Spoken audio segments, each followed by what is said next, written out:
Okay. What's going on, everybody? My name is Mang. Welcome back to Solo Roll Mangging. Kind of my current kick, I guess. Very, always, perpetually interested in the wide world of role-playing games. Now, if you've been watching all these kind of videos, my RPG stuff, you know that, well, I don't know when these are all getting uploaded. God only knows. But in real life, in real time, recently I looked at Adventurer Conqueror King system. And the bottom line is, I thought it was a very, very fascinating system in the sort of old style of gaming, like very old. Well, it sort of combines some modern evolutions in a lot of ways with like the OG style of gaming. You know, the Braunstein sort of first edition AD&D domain play is what they call it, where much of the gameplay was about moving from adventurers to conquerors and playing at a much larger scale of gameplay, because D&D was inspired / based on / ran on a war game, Chainmail. And so that was just like, so D&D was basically, well, what if we take those characters from Chainmail and zero in on them as like individual adventurers? But then there were still rules, literally just using Chainmail rules at the beginning to simulate and run mass combat. So by the time first edition AD&D rolled around, they had, codified a lot more things specifically for D&D, with still the intent to run large-scale games. Over the years, D&D and many RPGs have been more laser-focused on just the player characters and the party, going on adventures, and then at a certain point, they are done being adventurers, and that is it. There's actually a relatively recent movement, you might call it, called BROSR, BROSR, and they're very, it's kind of memey, a little bit for sure. They're definitely an over-the-top kind of community, from what I understand. But basically, the whole concept of BROSR is running and playing first edition AD&D with like Braunstein campaign ideology, where the entire point is to kind of run it basically exactly as Gary Gygax did, with a big focus on domain play and a big focus on one-to-one timekeeping. So I still can't wrap my head around it, but basically the idea is that, right now it is January 16th in real life. That means that if we were playing a game, if we were running a game of D&D, it would be January 16th in game. And next week when we get together, and it's January 23rd in game, it'll be January 23rd. And so the idea is that, it's always the day in real life as it is in game. And that's 1-to-1. And that means that, you basically have, most people play like once a week or so, ideally. And so in between sessions, you have like a week of flexible time. And I guess the idea is that you would actually do quite a bit solo. Like, you would do a lot of solo activities by yourself with your character and your, assets and everything, and you would keep a log of everything that you're doing. And you would actually have, I guess these groups would be pretty big that would do this, because you'd actually have multiple DMs and stuff. And sometimes, apparently, like Gary Gygax himself did this, where he would actually run a single player through like a solo activity that they wanted to do. And so you have like these kind of big, expansive games that just never end and are very large scale. Like anything is essentially possible as you're all working together to run this simulated fantasy world. And there would be like PvP, and it would almost devolve into just like a LARP in a lot of ways, you know? I guess Braunstein specifically was more of a LARP than like what we think of as a TTRPG. I don't know, it's entire fascinating sort of concept that's kind of a bygone era now, but people are still clinging to that idea and trying to bring it back. It's never going to catch on a large scale. It's just too out there at this point in time. And who knows really how widespread it was even among D&D players in 1981. But anyways, ACKS. Right, so I said that I thought it was a very fascinating game, a lot of interesting ideas, plenty of things that I wanted to steal for other games, but I just wasn't super convinced that I wanted to play or run ACKS, especially solo, because it just felt very unwieldy, you know? There's so many rules for everything. Everything can be simulated, you know, it's very detailed. And for just a solo game, I wasn't sure if that was really something I was interested in. I'd rather just have, like, a lot of powerful spells, like Shadow the Weird Wizard, and I can just do fun problem solving on a large scale. Or if I want a little bit more gritty of an experience, like a bit more of an OSR experience, I'd probably lean towards just Shadow Dark. And it's very lightweight, it's very simple, but I can do, like, you know, DCC modules with it or something like that, or I don't know.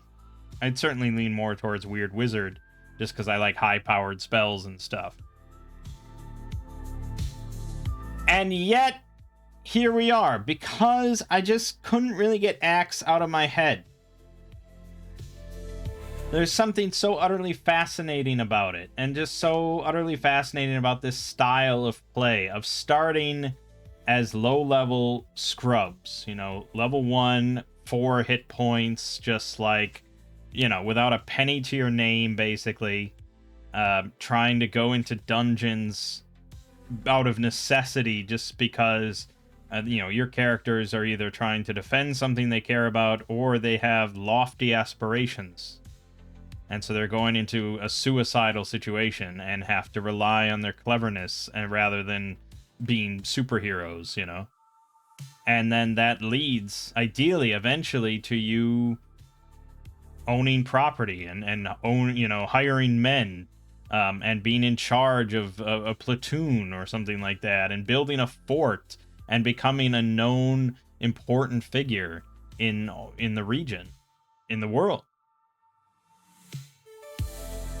There's just something so captivating about it. Because it's so different to every other RPG that I've ever played, you know. Because yeah, all of my RPG experience really is just like you're, you know, either you're like a scrub or you're kind of a superhero and you solve a lot of problems for the actual important people. I played in one D&D 4th edition campaign where we essentially became gods, demigods, and stuff like that, but, you know, we basically, like, who knows, like 6 months of game time maybe passed as we just became rapidly, obscenely powerful, and we skipped over any sort of land ownership, obviously, because it was like, what do we care? We're gods now, and then the campaign ended.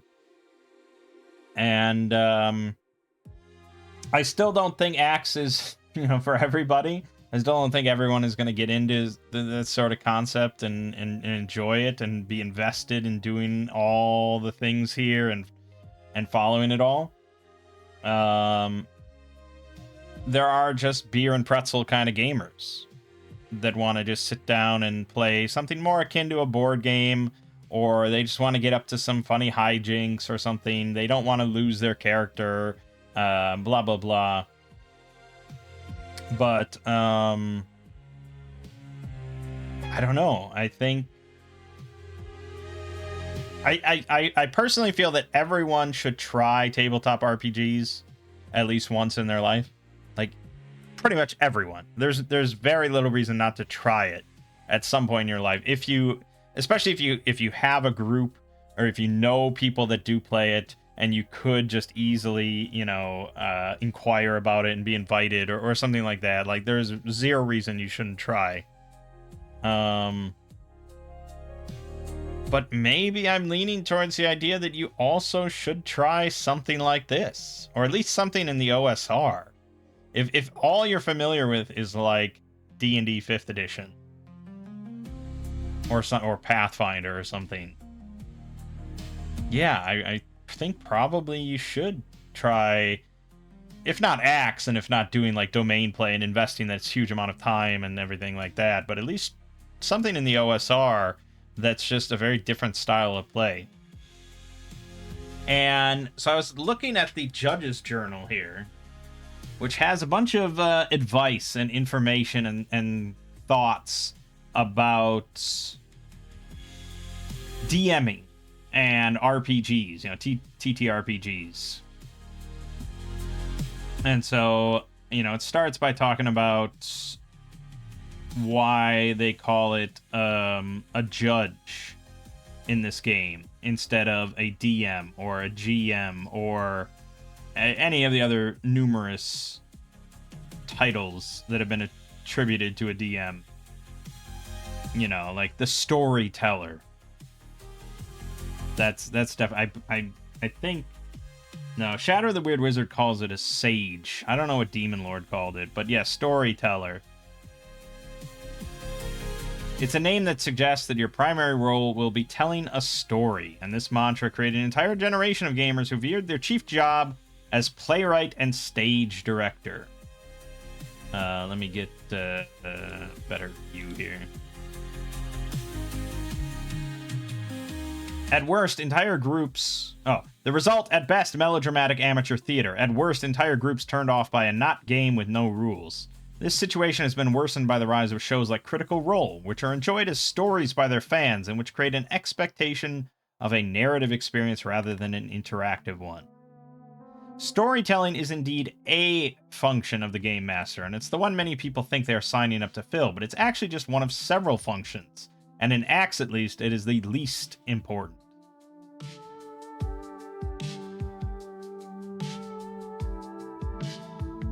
And so judge, or referee, is a term commonly used in miniature war games, because their role there is to choose or create the scenario the other players will compete within, to help explain, teach, and enforce the rules, to prevent cheating and keep the players honest, to rule on gray areas not covered by the rules, and to control the flow of information to prevent fog of war. There's no conception of the wargame judge as a storyteller. A story might emerge over the course of a miniature wargame, but it does so by happenstance, as a result of the unfolding of the battle. Likewise, in early tabletop RPGs, the judges did not have a story for their game. They had a setting and a set of rules, and the outcome was left up to the players. The original RPG, Braunstein, which preceded D&D by several years, was explicitly an open-ended war game, and ended up going in directions its creators never foresaw. Nor was the miniature wargame judge responsible for playing the adversary. He was, in fact, a neutral referee between the adversaries, i.e. the players. And so it was in the first role-playing games. The GM was not responsible for playing the adversaries either. In Dave Arneson's Blackmoor campaign, for instance, the players were initially pitted against each other. One of them was a vampire named Sir Fang, while another was a crusader, with Arneson serving as the arbiter. In recent years, there's been a resurgence of this playstyle under the label Patron Play. And ACKS is one of the kind of most recommended systems for large-scale domain play and this sort of Braunstein, sort of pro SR kind of gameplay.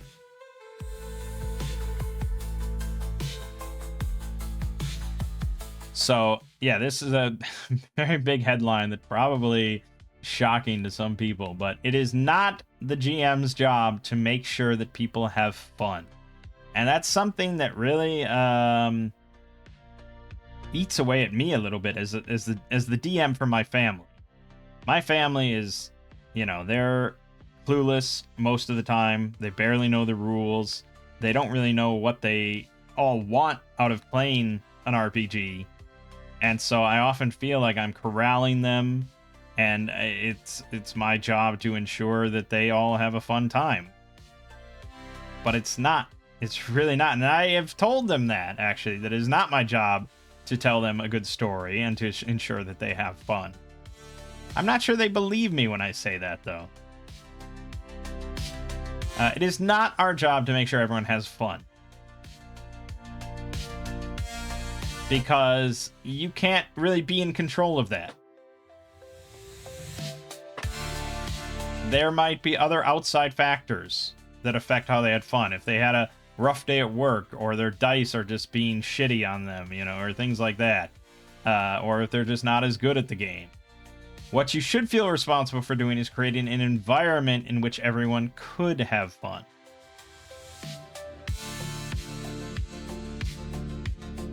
And so ACKS says that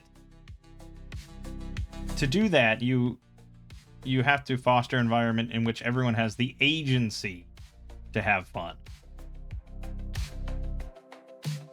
And so it's a big factor in the overall enjoyment and smoothness of the game is player agency.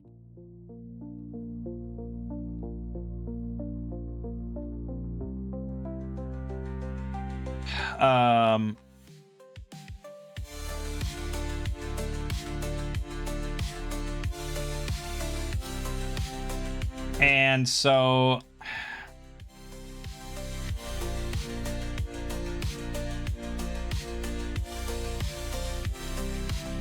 there was another section here that I really wanted to home in. And we're going to get to what we're exactly doing here, but this section I think is really good for any DM to read if they're interested in playing a proper TTRPG rather than running some sort of improv theater / improvised or semi-improvised sort of story time.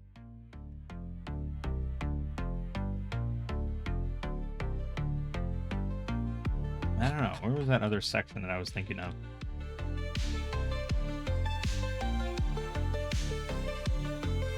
Right here, the combat section.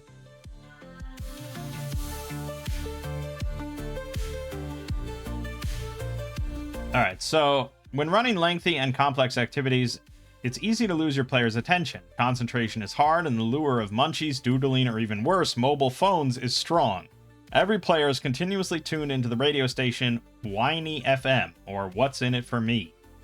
Players will pay sharp attention to facts and details that relate to their character, but they quickly tune out if they deem the information or action irrelevant to them. As a result, it's all too often the case that during a combat encounter, only the currently active player and the game master are paying attention at any given moment, while the rest of the players are sitting there bored, merely waiting for their turn to have fun. Worse, they might be actively disrupting the game with side chat. How can this be overcome? In ACKS, the answer is high stakes and vivid imagery, the violence and the viscera of a combat encounter. RPGs must offer their participants real choices with meaningful consequences, not merely the illusion of challenge. This is doubly important in combat. Yet most game masters practicing today will openly admit that they pre-balance the encounters, fudge the dice, and change the rules to ensure the players win. Then they wonder why their players are bored. Don't imitate their practices. If you want your combat to be exciting, leave the outcome of the fight uncertain and make sure the stakes really matter. The stakes should always be real. Beloved henchmen might be brutally slain. Favored magic items might be destroyed, never to be seen again. Heroic sacrifices might be in vain, and the entire party could get wiped out no matter how invested the players might be.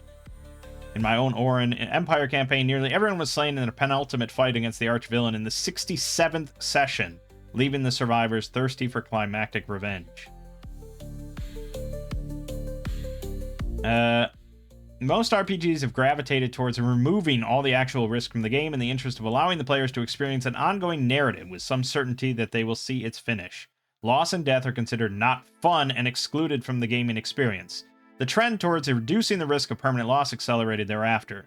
By the time D&D reached its 4th edition, not only was it nearly impossible for a player character to die, but rust monsters didn't even permanently destroy items anymore because it was not fun to lose gear. We believe this trend, more than any other trend, explains why RPG combat is so often boring. If the players will always win, then why should they bother to pay attention or even care? Answer: they shouldn't and they won't.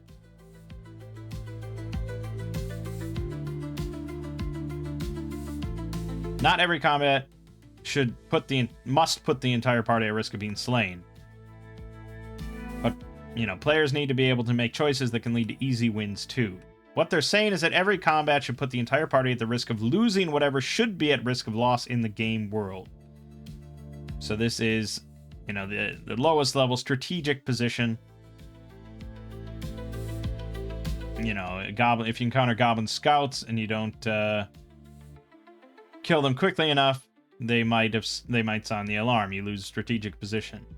If you're risking assets, that might be things of value: treasure, vehicles, pets, henchmen, magic items, and so on. An encounter with a rust monster is an asset risk encounter. The consequences of item loss need to be real. Risking characters. Individual player characters might die or be irreparably harmed. An encounter with an energy-draining undead could be a character risk encounter, as even a victorious party might experience real harm. And when an encounter risks party, it means that the survival of the party as a whole is in question. Losing this fight will mean that every character is killed and the campaign is over. If you've been trusting in the fudge, i.e. fudging your dice and outcomes, try putting something at stake in your next combat.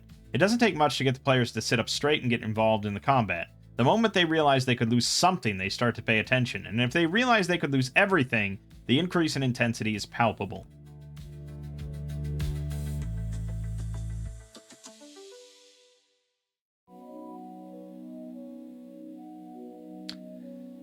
The thing is, I agree with a lot of this. I mean, to be clear, I do. I also don't think that this is the answer to fun for every group. Because I know for a fact, even running Shadow Dark, which is pretty, casual as far as like old school gaming goes, even running Shadow Dark for my family, they just didn't like it. They didn't enjoy it. Because as soon as any of them failed or died, it ruined their whole evening. Now, you could sit there all day, all night, 24/7 and say, hey, you're dumb, you're wrong, you're just not enjoying the game properly. You need to learn how to, think cleverly, and, you have to get better at the game. That's great. That's a great thought, but they're not going to get better. And they're not going to enjoy the process. So what's the point? You can sit there and tell me how great Call of Duty is. But if I sit my mom down and tell her to play Call of Duty and she just gets destroyed every single match and never gets a single kill, and she hates it, you can't sit there and be like, well, you just got to get better, and you gotta really, keep going, and you'll learn to love it. This is the way to play. This is the only thing you should, it's just, no, it's not for everybody. There's no one size fits all for RPG philosophy. So as much as they rail against the idea of critical role and never dying and all that sort of stuff, there are people that do enjoy that. And there are people that only know about that style and probably would learn to enjoy old school, lethal kind of gaming. But to suggest that it's like wrong is, I think, a little ridiculous. Different strokes for different folks and so on.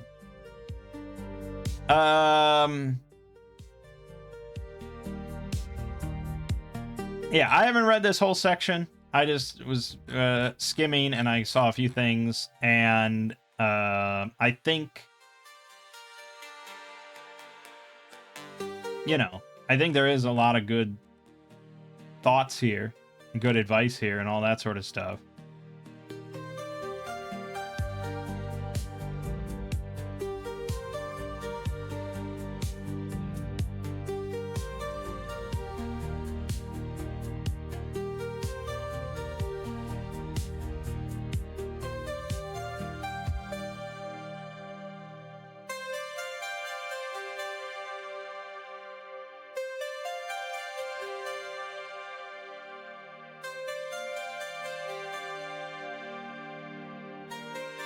Yeah, anyways, I don't want to just sit here and read. We're not doing a let's read.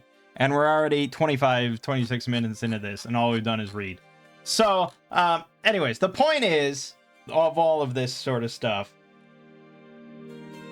that, ACKS continues to kind of fascinate me, and this whole style of gameplay continues to fascinate me.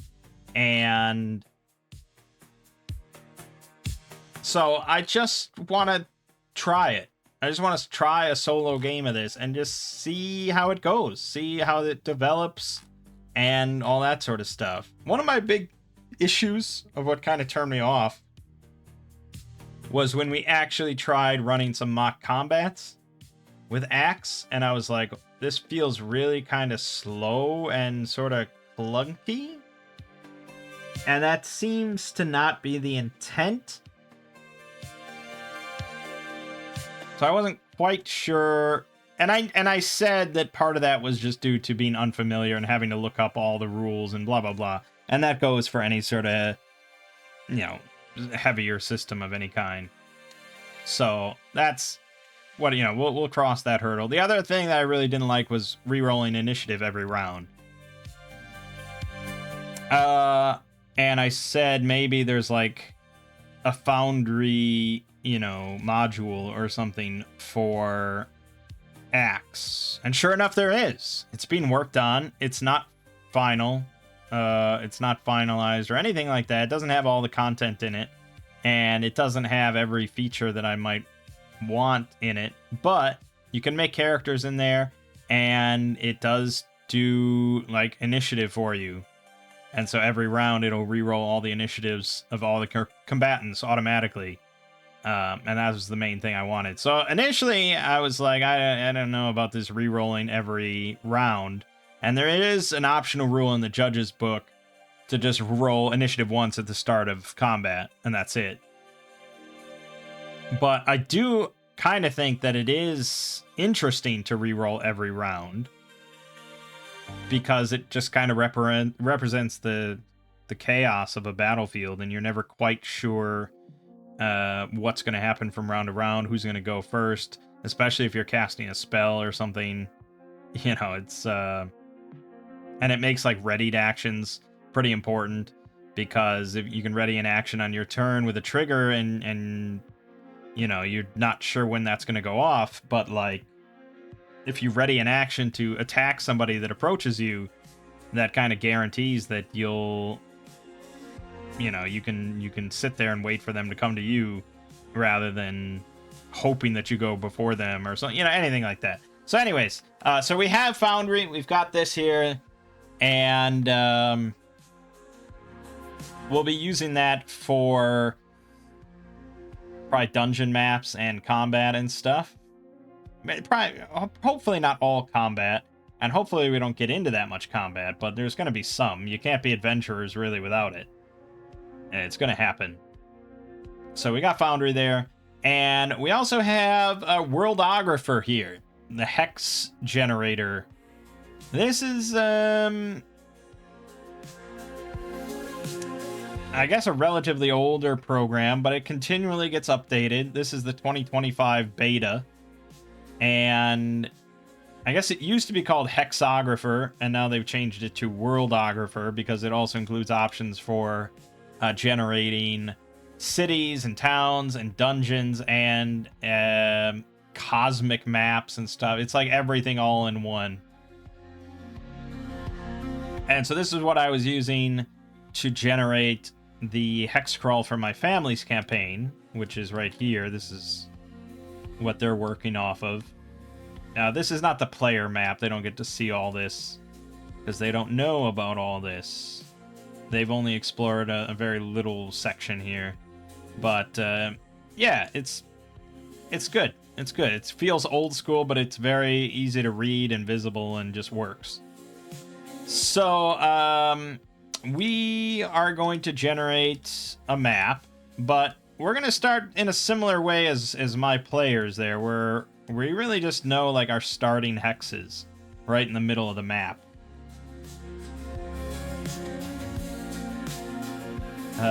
And we'll kind of generate it as we go to fill it in. So whenever we get to a new hex, we'll kind of, you know, figure out what exactly is there, rather than generating the entire world right out the gate. Some people do that. Some people like creating an entire world and fill it up and just spend hundreds of hours populating the whole world. But really, all you need to start a game is 3 hexes. You know, your starting little village or hub, and then like a dungeon, and maybe some other point of interest or something, and that's kind of it. So we'll start pretty simply. So we'll get to character creation, and we're gonna figure out what we want to do. This is sandbox kind of hex crawl sort of stuff. And so we're not going to be running a module or anything. We could. Plenty of people do that. And we might get to that if it comes down to it. But I want this to be fairly freeform because that's in the whole spirit of things. You know. And again, that's like the whole thing of being this arbiter, you know, this judge is not, you know, assuming you have players that kind of can cope with that and can roll with that, you know, you're just putting them in the world and you're just being a referee for their actions.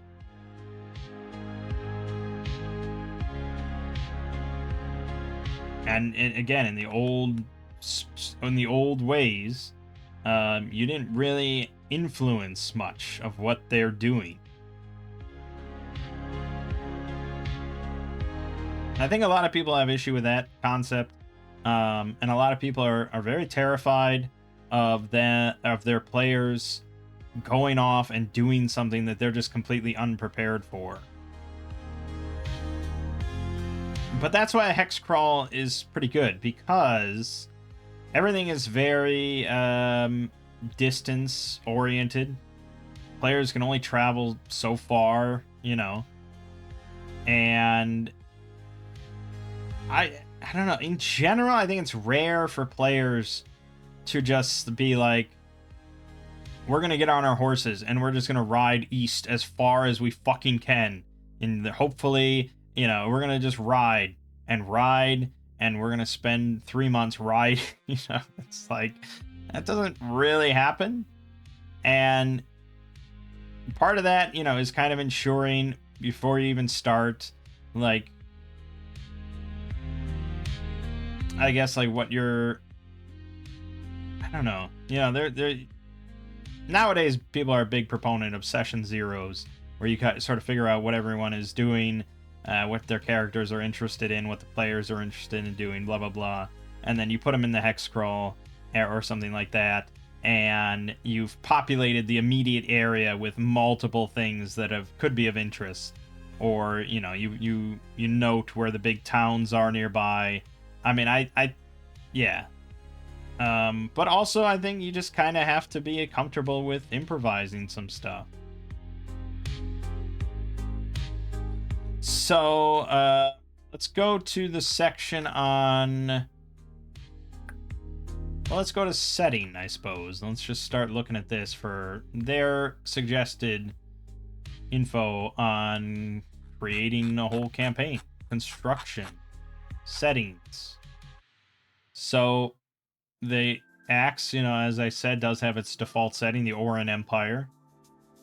And the easiest way to start playing ACKS is using the ACKS series of adventures. Starting with Sinister, Son of Sakkara. which is comparable to Keep on the Borderlands in scope. Keep on the Borderlands, very classic starter. And I would say those are kind of the two most common starts to like a hex crawl or a sandbox campaign. If that's your intention. Those are going to be your two most common starts. Is one, you start in like a rural village of some kind. You know, maybe somewhat in the frontier, somewhat on the borderlands. Definitely not like in the cradle of a populous city, usually. It's meant to be pretty just kind of out there on its own rural village. And then you populate the immediate territory with a dungeon or two or something like that and a couple points of interest. You know, you make sure that there are dangers around this village. Or you go with like a Keep on the Borderlands thing. You're going specifically out to the furthest frontier where there's no town. It's just a military keep. And so there are dangers just everywhere around there. And that keep is like your refuge where you can run back and you know that the walls are going to keep you safe. Those would probably be the most two common starts, I would imagine. But, I mean, you could start it and run it any way you want, obviously. When it comes to creating campaign settings, there are two major schools of design, top-down and bottom-up. Proponents of top-down design are world-focused. They like to establish a framework for their setting, laying out the backstory, major characters, and points of interest in advance. Player characters, when they are created, are made to fit the world. Proponents of bottom-up design are player-focused. They begin with whatever will be in the immediate vicinity of the player characters and flesh that area out in great detail. They generally leave the framework of their setting open, feeling that major characters and points of interest can best be developed over the course of play. Many early campaigns in the hobby began with bottom-up design. Gary Gygax's famous Greyhawk setting was a bottom-up design. Greyhawk began with a town, the city of Greyhawk, with a nearby dungeon, the castle of a mad wizard. That's all you really need. The rest of the setting was fleshed out over time in increasing detail. The same is true of Dave Arneson's Blackmoor and Ed Greenwood's Forgotten Realms. In contrast, many modern campaigns are designed from the top down. Dark Sun, Eberron, and Dragonlance were all campaigns that began with a framework and backstory. Bottom-up design lends itself to Swords and Sorcery, in which the adventurers are of a more personal scope, and what matters most is the characters, not the world. Top-down design lends itself to epic fantasy, in which the scope of the adventures is potentially large-scale. ACKS is unusual in that it is a Swords and Sorcery game that begins with the limited scope of adventure and increases in scope over time, until at King tier it features the large-scale conflicts found in epic fantasy. We recommend an approach we call top-down zoom-in. Starting with a light top-down framework, but creating increasing details, you get closer to the areas of the setting that the players are most likely to interact with. Does require a bit of work and is aimed at judges who enjoy world building as a hobby. It's perfectly possible to start an ACKS campaign using a bottom-up approach. Just design or download an old-school dungeon, have your players create some characters, and start the game. Chapter 8 has complete rules for procedurally generating a dungeon, and you can skip ahead to those if that's your style. Okay, that is probably more my style for something like this, but I don't mind the idea of fleshing out a setting and doing all the work. It's just I wouldn't do it for a game for my family, because I already did that, sort of. I created a whole setting and a whole world and gave them the map and gave them like a document of setting info, and they didn't even look at it, you know. And I think that's probably true for most players. You know, most players, I would imagine, want to experience a world. They don't want to be told what the world is. So it's best to, you know, if you're gonna create a setting and flesh it out, do that during play. Like, obviously the DM can know all that in advance and have the whole setting, but don't just lord dump on your players outside of like exactly what they need to know at the start of a campaign.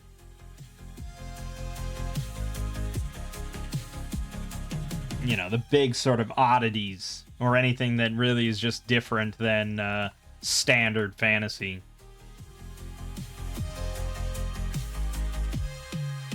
So we'll skip over this for now. I think it's kind of interesting.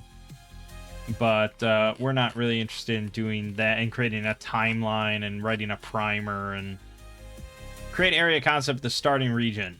Portion of the campaign setting where the players will begin their adventuring careers.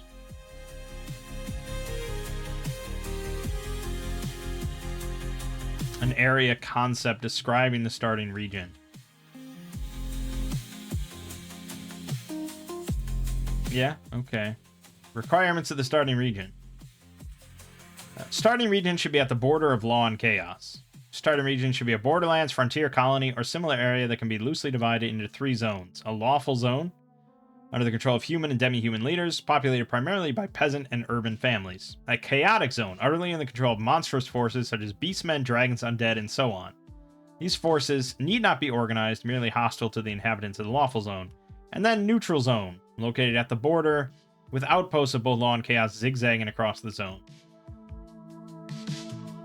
These zones establish a gradient of challenges as they ascend. Make sure your starting region isn't in the safe interior of your setting's largest empire. Starting region should be about the size of a small country, 35 to 50,000 square miles in size. It's about the size of Greece, England, Bulgaria, or Hungary.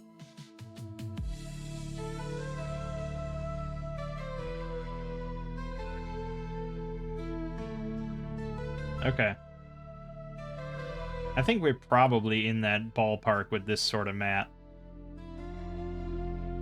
Should be a microcosm of the overall setting, should be far from the external threat and close to the existential threat.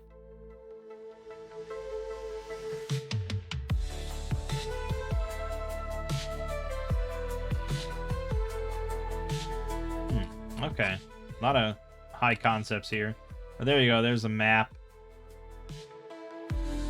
So the chaotic zone there, and the mountains, and the deep forest and stuff.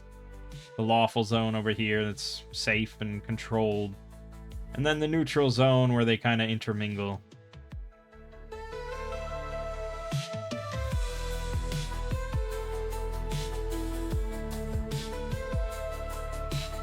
Alright, so the ACKS regional map hex sheet is 31 tall and 49 wide.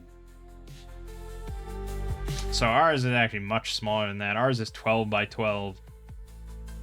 Quite a bit smaller, but we can always make it bigger as we go, so it's not the end of the world. Transform the regional map into a sandbox. ACKS is a game designed for emergent story arising from adventurers freely exploring across a story web. Story web is location-based with points of interest allocated across a regional map to create a campaign sandbox. Many critics of sandbox play believe that the sandbox is an unstructured and random jumble of stuff, in which the adventurers wander aimlessly doing whatever they feel like. Nothing could be further from the truth. A good sandbox is a highly structured environment that is carefully tuned to produce great gameplay. But the great gameplay it produces is non-linear and open to player agency, rather than a linear story arc that traps players on a railroad. Interesting.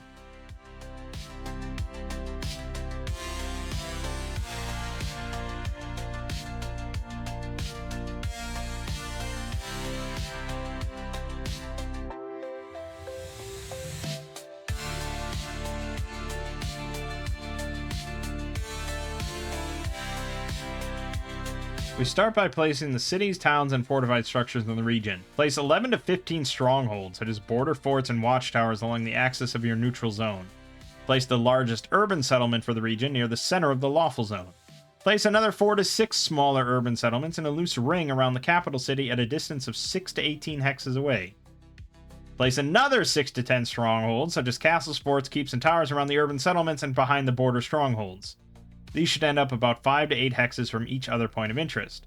Draw roads connecting each point of interest to one or more nearby points of interest.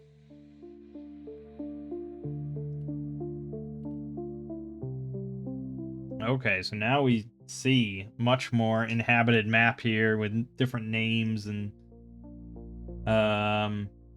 so in the middle of the lawful area you got Samos and Saifaroon.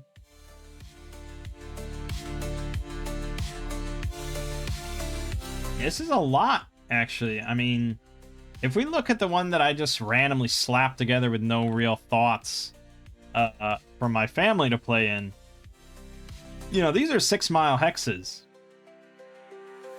They started here in the middle in Hoopstead. I have another village over here. But that's, you know, 6, 12, like 18 miles away. Whereas they have villages like every 6 miles or so.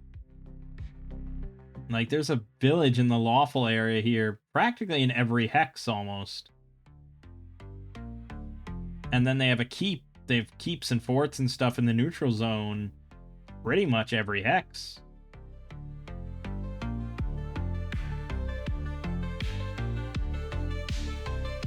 Although I don't think these are 6 miles, actually. Yeah, the large hexes are 24 miles. Okay, yeah, the scale's a little off there. So all the little tiny hexes in them are 6 miles. So this is a big map. Really, I mean, this is a big region. Mine is all 6 miles. So, yeah. This would really only be... This whole thing would be like... 6, 12...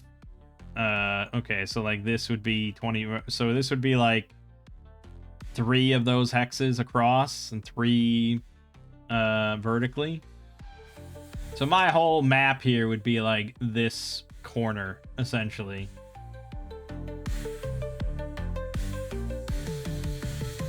So really, I have probably way too much shit, to be honest. I have way too much stuff in a small area.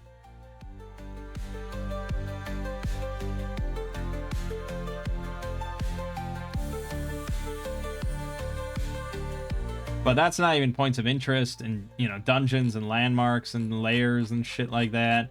So if we look at the, you know, this version of the map, so now that's all special interests marked with stars.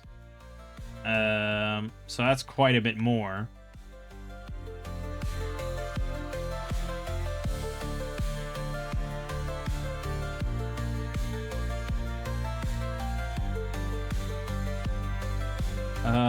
But keep in mind, like, it takes 1 day for average characters to, like, walk across one of these big hexes.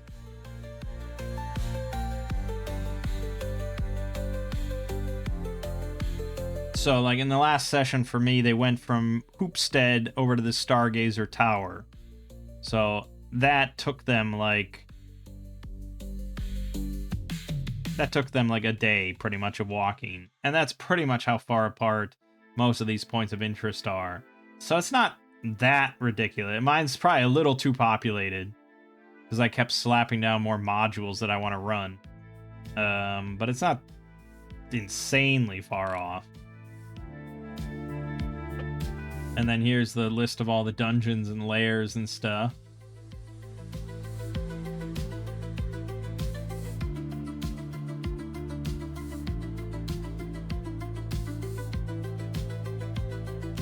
So the Ruins of Zahar is a large dungeon. High level, take 15 sessions to get through. The Buried Temple, large low-level dungeon, 15 sessions to get through. The standard dungeons take 3 sessions each to get through. And then the small ones and the layers just are 1 session each. I suppose that's probably true. Like a small dungeon, right? I don't know. It probably says how many rooms and stuff they expect.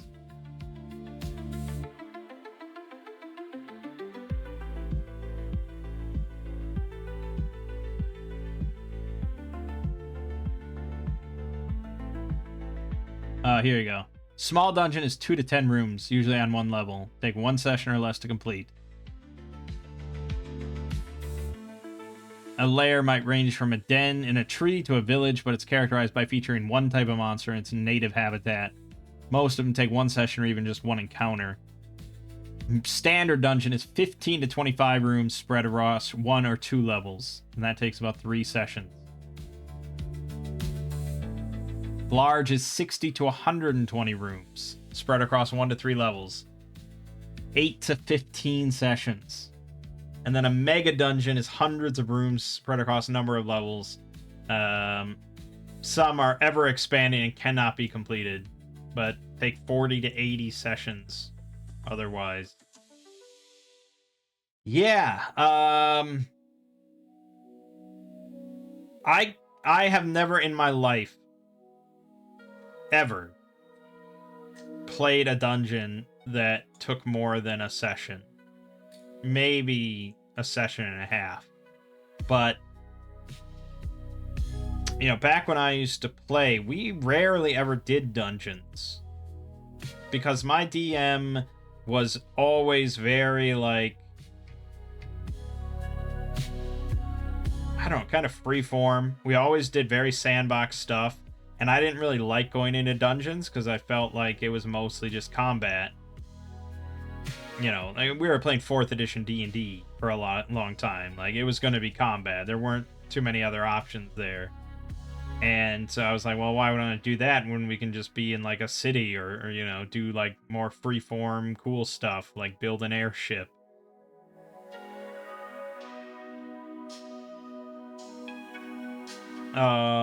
So yeah, if we did do a dungeon, it was generally a fairly quick incursion.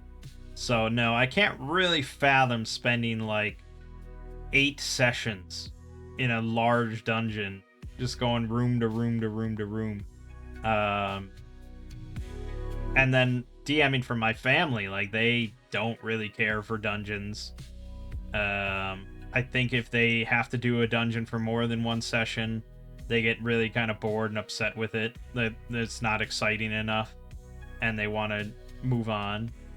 But again, we're playing like Shadow of the Weird Wizard and stuff, or 13th Age, where it's really kind of like high-powered and practically never gonna die.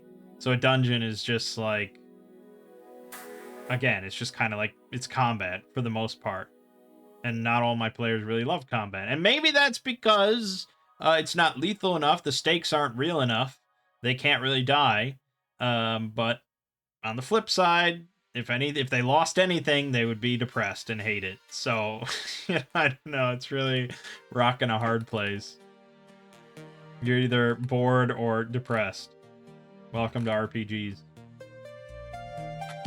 So I can't really fathom it, but I don't know. Like, I wish I had a DM that was into the OSR and was interested in running, well, this. Was interested in running this, you know, and it's just like, all right, let's do it. Let's see. And it's not like an ACKS, like, you have to go into dungeons. You don't. I mean, really, you could start level 1 and just do arbitrage trading between, you know, villages and stuff like that. And it's still going to be dangerous. I mean, you're going to have to go into dangerous territory once in a while. Or you're going to have to do stuff on, you know, you're going to be traveling. There's going to be problems and so on and so forth. But you don't necessarily have to ever go into a dungeon if you don't want to. Like, eventually you could just hire enough goons to, like, go into a dungeon for you.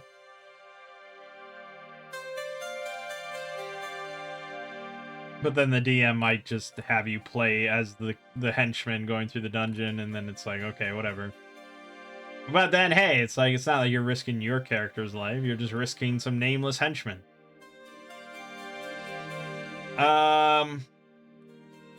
Then you build the story web once you got that whole map built. And so this ties all these locations together and, you know, keeps things from one point of interest to the next. The Shrine of the White Lady reveals the location of the collapsed Elven Keep, the ruined city of Sifendir, and the watchtower at Aemon Moor. Scouts from Turos Spen have spotted a ruined monastery in the hills. The legate of Turostem needs help dealing with beastmen raiders. A tomb in the Sinkhole of Evil contains a treasure map to the ruined city of Zahar. I think this is a very important facet of a sandbox campaign, and this is something that I am sorely lacking in mine. Because mine is literally what that other text said, of just like, it's a big bundle of just random points of interest, and the players just wander aimlessly in whatever direction they feel like. I mean, that's basically my hex crawl. So I definitely did not put much thought into populating the hex crawl. I slapped down like this the start. Like, I thought about the start, and there were a bunch of hooks and things connected at the start. And then as it went out from that, I was just like, oh, well, I kind of would like to have them try Sailors on the Sunless Sea, so I'll put that here. And then Black Apple Brew is another one that I would really like to run for them, so I'll put that there. And Stargazer Tower, and Hideous Daylight, and fucking Holy Mountain Shaker, and Ilmire. And I just started slapping things down of just like pre-written modules that I want to run. And that's not really good. I think it's probably okay to have a couple of those.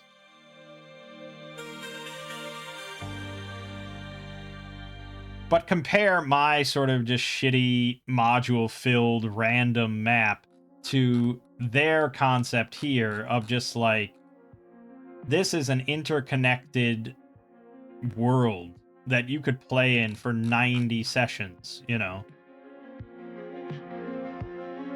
And yeah, a lot of that is just dungeons and lairs,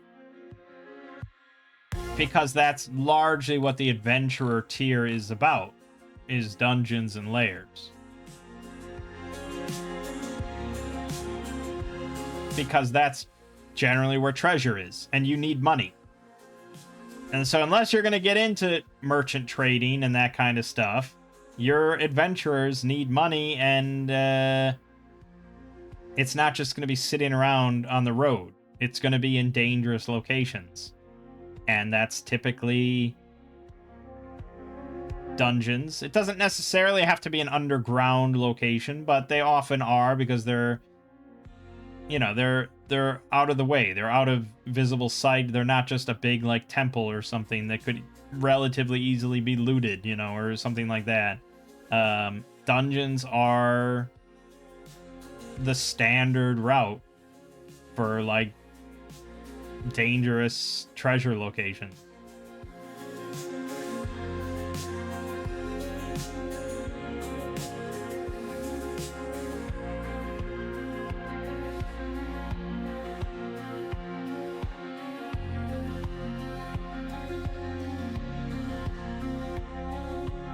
It really just kind of makes me want to run their shit rather than come up with my own shit. Then you have to choose a starting point. Strongly recommend choosing a stronghold very close to your largest low-level dungeon. Jot down a few ideas about why the PCs are starting where they are. For the Borderlands region, we assume the players would be new to sandbox play, therefore the starting point for the campaign is Turos Tem, which is very close to the region's largest low-level dungeon, the Buried Temple. The premise of the adventure is that the PCs have come to Turos Tem to aid the Legate by hunting down beastmen in the nearby forest. When they head into the forest, the random encounters all lead to the Buried Temple. For more information, check out ACKS Sinister Zone of Sakkara. If your players are more experienced at sandbox play, we recommend starting them in your region's largest city. This would be Siffaroun. If you've built your story web effectively, the city will be connected to a number of other points of interest, and the party can spend as much or as little time as it wants hunting for leads before setting out on their choice of adventure. This approach maximizes player agency from the get-go. At low levels, the PCs can't risk the dangerous random encounters that occur in the wilderness, so they will tend to travel along the roads from stronghold to stronghold, assisting each one in clearing out whichever threats are nearby. Interesting.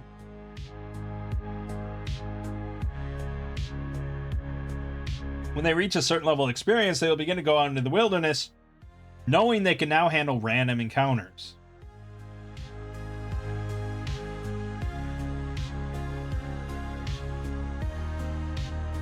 Interesting. That is a very interesting concept.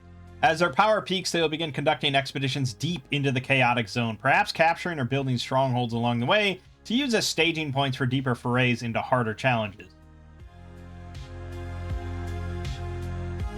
It's very interesting because it almost doesn't really need to even be explained. Outside of just like explaining the region, you know, really, like, in just narrative terms. Like, you're out on, you know, this is the borderlands of civilization, you know, and there's a lot of forts and keeps here, and along the river, that is kind of the border, and so that's where most of the towers and keeps are. And then on the other side of the river, further on, is just the lands of chaos, and that's where all the beastmen are dwelling and things like that. And, like, you know, even, you know, the most newish player is going to look down at their character sheet here and see that they're not quite up to snuff to kill a whole lot of stuff with their, like, 4 HP. And so, yeah, you're probably just going to gravitate towards sticking in the lawful areas here, where it's a lot safer. Rather than, all right, let's rush into those beastmen lairs, let's fuck them up.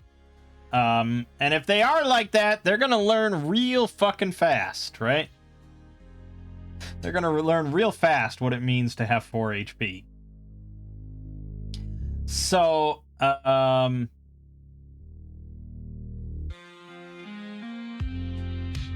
so you start, this starts in, Turos Tem, which is actually in the neutral zone. Is that what they said?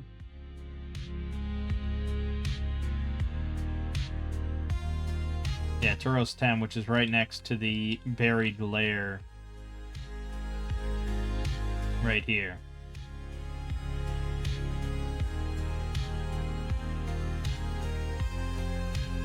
Premise of the adventure is PCs have come to Turos Tem to aid the legate by hunting down beastmen in the nearby forest.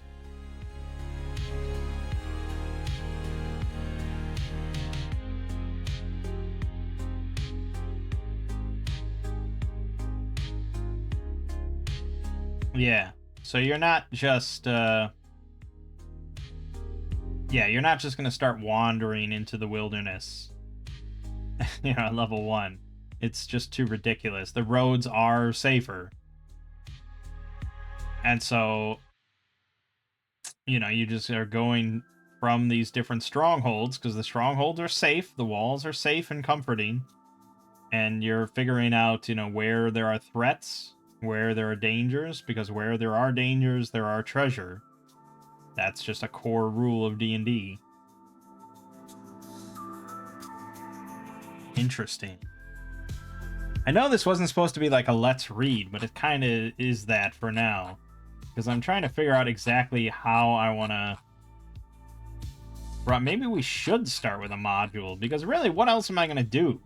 The entire sort of approach here is dungeons. When we did our Shadow of the Weird Wizard hex crawl thing,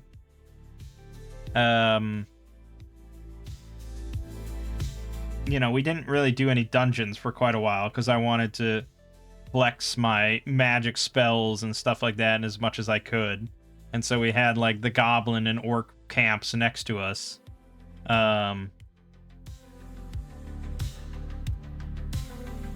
But the way that the rules are for this, the way that I ran it with Weird Wizard is that we, like, encountered 2 goblins, you know, going hunting or something like that.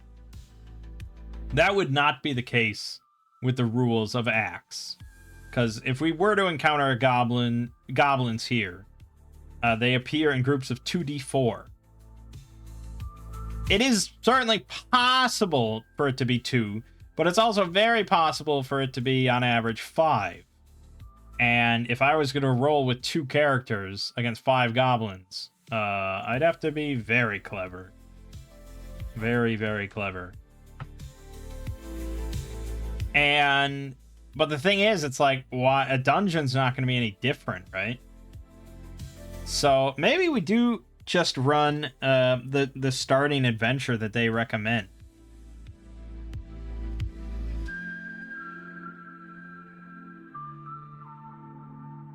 And just see... I did know about it, but I didn't hear fantastic things about it from, like, reviews and stuff. But it might help us just to kind of like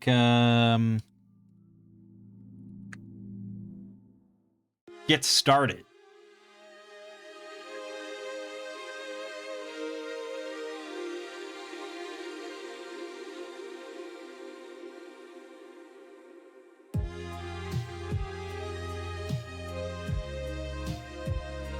Oh, yes. Now I remember why it's not really regarded too well. And that's just like, there's just far too much detail to like every single room and everything that you encounter. Like, there's measurements to every last thing in the text.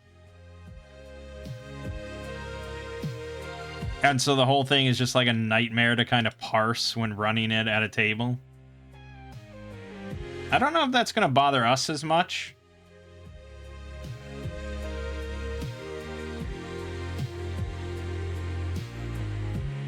It does actually have good ratings on drive-through.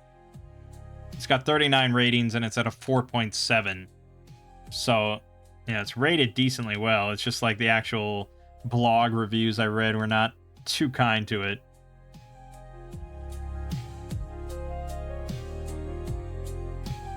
But yeah, let's give this a shot. Let me buy this real quick for $5, and it's probably gonna be more interesting than me trying to come up with like a starting hex crawl. That was my original plan. I mean, that's why I loaded up Worldographer. I was just like, okay, we'll just start a hex crawl. But now going through like all the detail that they're suggesting for establishing your world.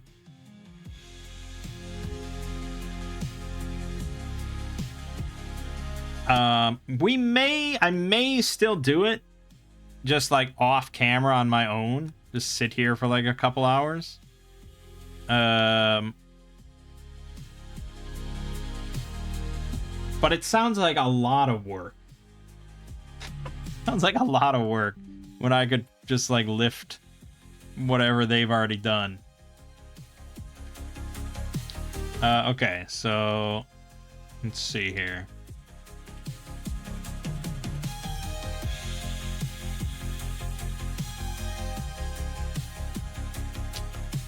Just a second.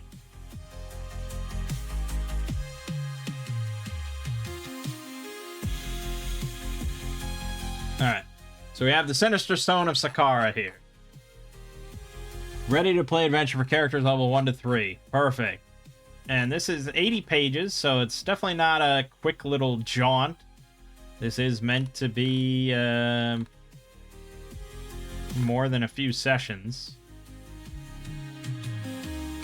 So it's intended for 6 to 10 characters of 1st to 3rd level, with a combined total of 8 to 12 levels of experience in the party. Yeah. Again, something you'll never see on a 5th edition D&D adventure module. So part of that, obviously, is that characters can have different levels. So that's something of note, because you could have 2 characters that are 3rd level and then 3 characters that are like 2nd level or something. So they often gave like a combined total level of experience that should be in the party. But then also you can hire henchmen and stuff, and that does kind of count for this number of 6 to 10 characters. So, yeah, we would want 8 characters in our party to properly run this. Again, it's just a very foreign concept to me, and I'm not even sure how to wrap my head around it, of how to run that, or...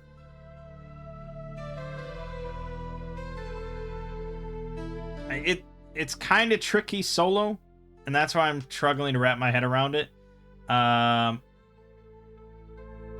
I think if I were playing in a game like this and I was just like, okay, I've got my character, I know about my character, and then I've got like this, like I've got a couple henchmen with me.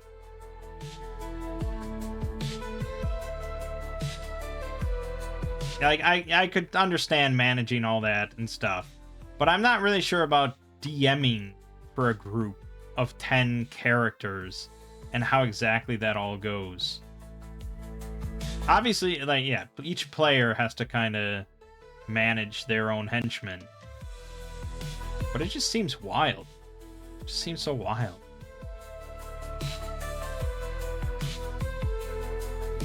The starting location of this adventure, Turostem, is presented as the stronghold of a realm controlled by a high-level NPC, with its population, revenues, costs, and morale score all detailed and provided.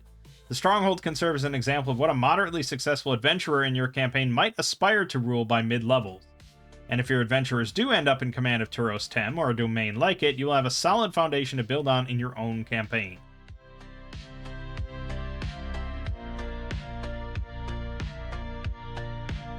Okay. For over a century, the stronghold Turostem has guarded the borderlands from the beastmen of the wildlands beyond. Now, despite the ever-watchful eye of Turostem's guards, beastmen raiders have somehow gained a foothold in the Vyaspen forest to the north, from which they have begun striking at the nearby settlements. Local farms and hamlets have been sacked and pillaged, and entire families have gone missing. Even the regular merchant caravans from the nearby town of Siadnos have come under attack. The number and frequency of these occurrences point to a threat beyond a simple nomadic group of beastmen. Legate Ulran Valerian, commander of Turostem, already has too few men to patrol the border. He has none at all to hunt down beastmen hidden in the dense forest. He has offered a reward of 2,000 gold pieces to anyone who can uncover the nature of the threat and end it. The adventurers have come to Turostem to claim this prize through their bold deeds.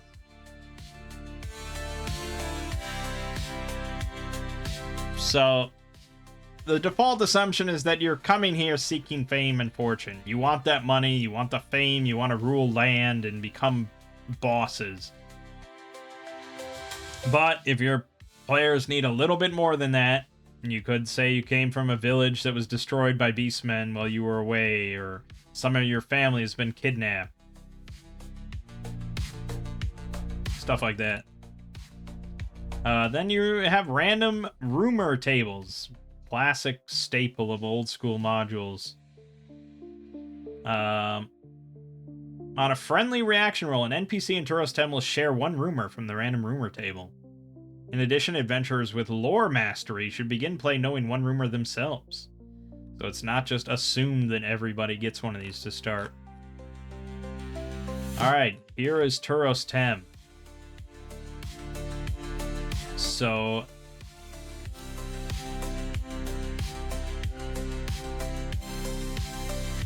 Alright, so this tiny hex... The tiny hexes here are 55 feet.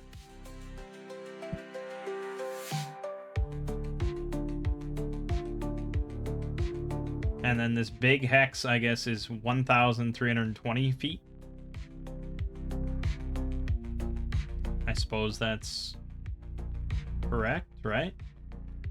Yeah, I mean, this isn't 6 miles, so I'm assuming that's correct. Alright, so there's Turostem. It's sort of up on a hill by a river. Soon to begin by arriving at the primary gatehouse of the Oran stronghold of Turostem. They are aware that Legate Ulran Valerian has been actively soliciting for help in dealing with the Beastman raiders in the area, but have not yet become acquainted with him or the other inhabitants of the stronghold. This makes an excellent home base for an adventuring party.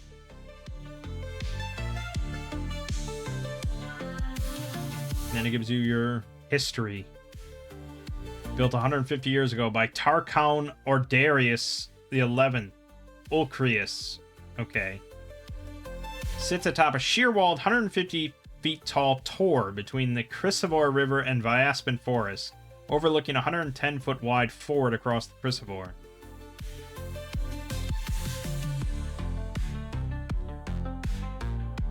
Okay, so there's, the southern gatehouse. Paved roads descend sharply from the northern and western gatehouses. All 3 roads connect with an earthen path that circumscribes the tor. 10-foot height and thickness, surmounted with battlements 5 feet tall, 3 foot thick. Wall walks paved with stone slabs run along the top of the curtain walls behind the battlements.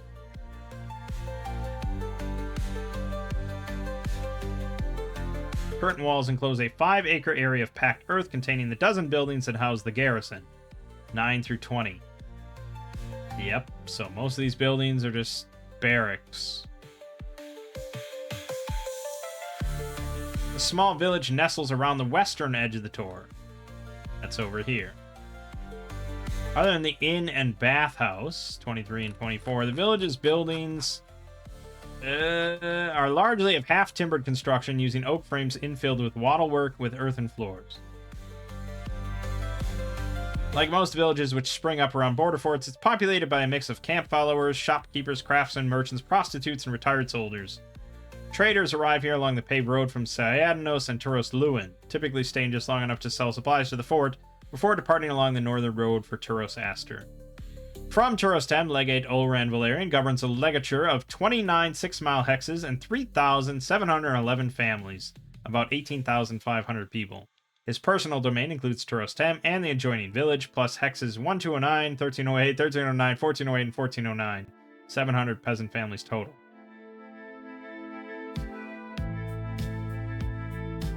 So, I mean, you can already see, like, how much info they put into this. Like, far, far more than the average, like, D&D module would put in nowadays.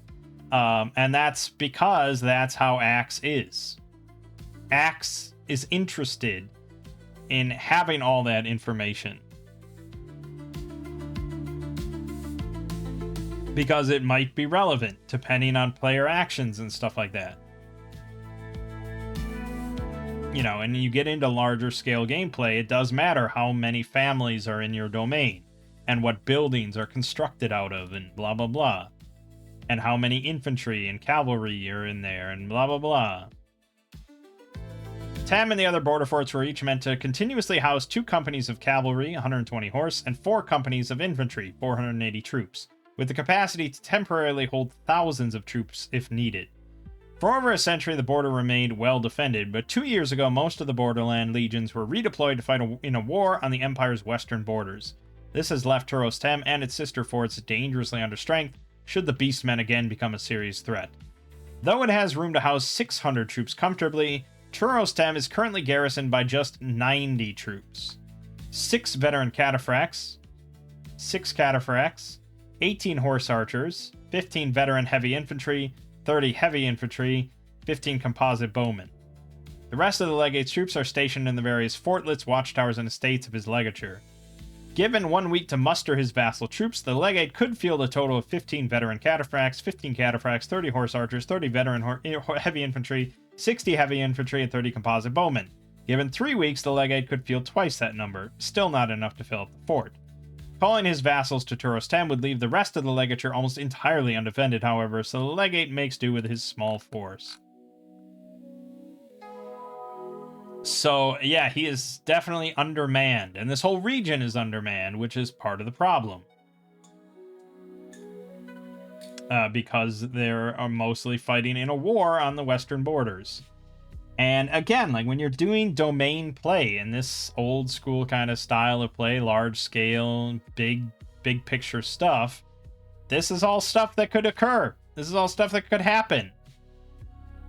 And I think that's really, really fascinating to think, like, you start out, you're on this borderland, you're just surrounded by death and you know, chaos at every turn. And you slowly build yourselves up, and then you might become a guy like this Turos Tem. Or this legate, I'm sorry, of Turos Tem. And you will control forts and peasant families along the borders in the borderlands. And you control all these troops that you have, and you have to deal with a war that's on the western border of the Empire. And, you know, the most of your troops are going there because you're trying to fight wars and stuff like that. Now, in the Braunstein, or, you know, the Bro SR sort of stuff, that war would be against, like, another player. You know, that would be against another human. And pretty much all important characters within a setting would be players.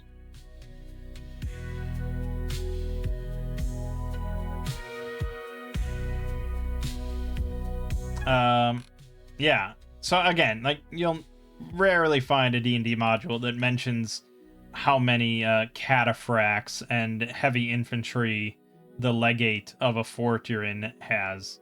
I mean, I I haven't read Keep on the Borderlands, sort of the OG version, but I'm very curious to see if it goes into as much detail.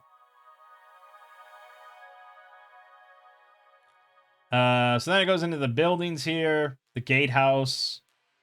Again, quite detailed information. Second story is manned by 2 heavy infantry by day, 1 at night. If necessary, these guards can crew the light repeating ballista.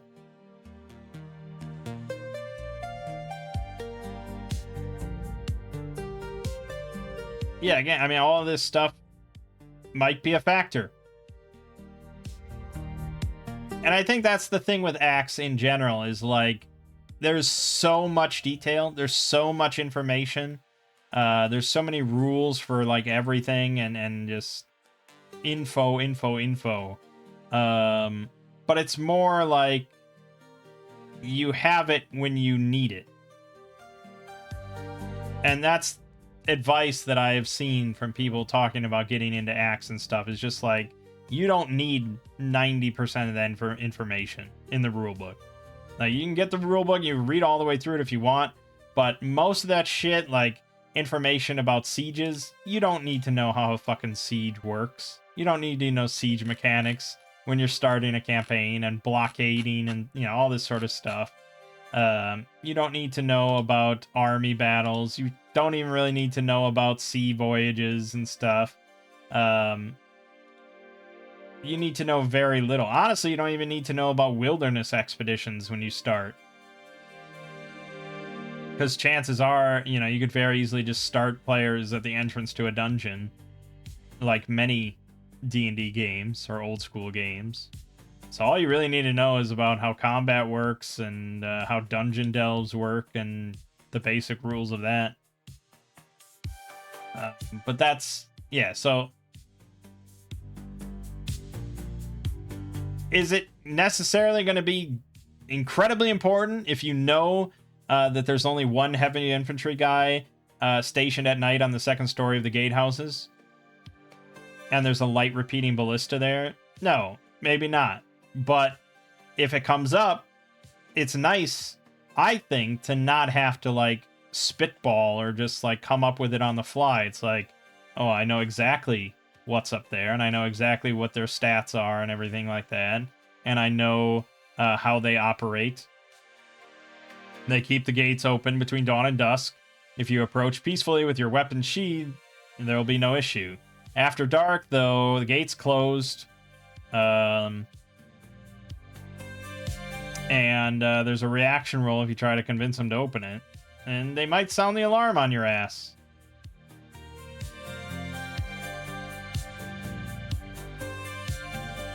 Yeah, so honestly, most of this stuff we can just kind of skip over, even as, like, the DM, kind of. I mean, if I was actually going to run this for a group, I'd probably be sure to read all of it.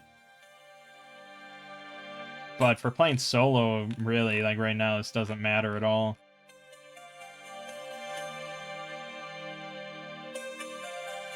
But, yeah, again, this is what people were complaining... Some people were complaining about, is, like, the hospital... The text here is just a big blob of... It's a 75-foot square, 25-foot square interior courtyard. Courtyard surrounded by an inner set of rooms, themselves connected to an outer set of rooms by a 5-foot wide arcade between them. The arcade of rooms contains a total of 10 wards. Up to 4 patients can be treated in each ward, 40 total. At each of the outer corners of the arcade are a pair of 10-foot by 10-foot rooms, one for meditation and the other for sleeping. At each of the inner corners of the arcade are 5-foot by 10-foot storerooms for medical supplies. All the rooms in the hospital have large open windows facing either the exterior courtyard of Turos Tem or the interior courtyard of the hospital, depending on their arrangement on the arcade, allowing the patients to enjoy fresh air as they recuperate. Yeah, I mean, I think if you're looking for a much more just, like, runnable sort of game, where you've just got very brief descriptions of rooms and buildings and stuff like that, and you just want to sit down at the table and run a dungeon adventure or something like that, I don't think this is it. And I don't think ACKS is really maybe your system. I don't know.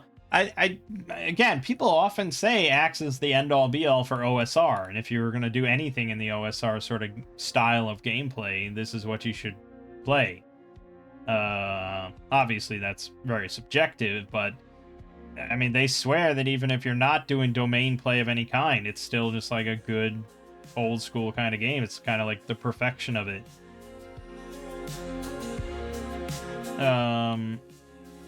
And that's proven by the fact that you can use ACKS to run any sort of old module or any sort of like DCC module or something. Like, I could have used this to run Sailors on the Sunless Sea. Because why not? I mean, it's all basically the same. The only difference is you have like proficiencies and classes are a bit more expanded, and you have like facing rules and combat and stuff, but by and large, it's still just like classic D20 fantasy gaming. But yeah, I think I'm not surprised at all with the amount of detail presented here for an ACKS module.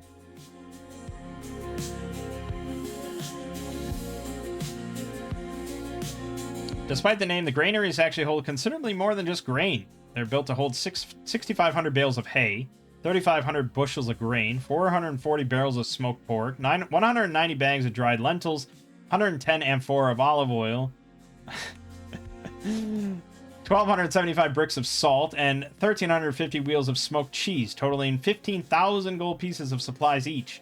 When supplemented with the maximum 5,280 bales in the 44 haylofts and the 2 cavalry stable barrack blocks, the fort holds as much as 36,000 gold pieces worth of supplies, enough to supply 480 infantry and 120 cavalry for a year. At present, each granary contains 1,000 bales of hay, 530 bushels of grain, 70 barrels of smoked pork, 30... I mean, but you might need to know this. You might need to know this, A, because players might want to try stealing bags of dried lentils out of there or something. Possibly. Or it's just, in general, kind of instilling, I think, this whole mindset of running domain play, you know? Of thinking about a fort like this. And how much, realistically, how many supplies and everything would need to be there on a consistent basis to house, you know, dozens and dozens of troops throughout a whole year, you know? And then where those supplies are coming from and all that sort of stuff. I mean, that is domain play when you get down to it on a realistic scale. Again, not for everybody. Definitely not. If I even said this paragraph to any of my players at any point in any game, they would just be like, what the fuck? What are you talking about? Why are you telling us how many wheels of smoked cheese there are?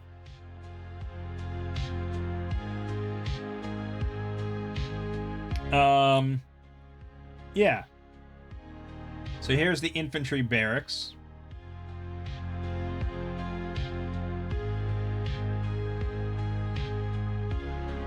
So the infantry barracks block is 140 feet long, 30 feet wide, 10 feet tall. Block is divided into 14 rows of double rooms, each row consisting of a larger inner room connected by a wooden door to a small outer room that opens up to the courtyard of the fort. An infantry barracks block is built to house one company of 120 infantry. Rows 1 through 12 intended to quarter 10 troops each.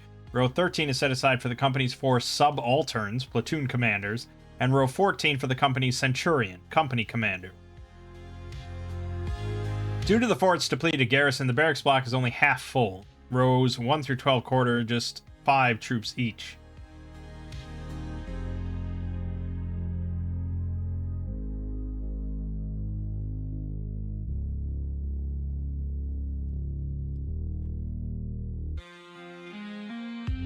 I just want to go back and look at that map real quick.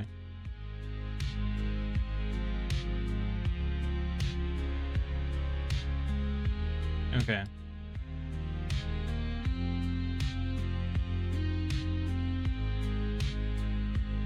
Alright, so 15 through 17 are unoccupied barracks blocks, identical to 14. Interesting. Then 19 is a villa. Domicile of a high-ranking Oran noble and his family. 75-foot square villa is quite luxurious. At its center is an open-air peristyle garden Bordered by a colonnaded arcade, which grants access to the villa's various rooms, including a formal dining room, reception room, and private shrine.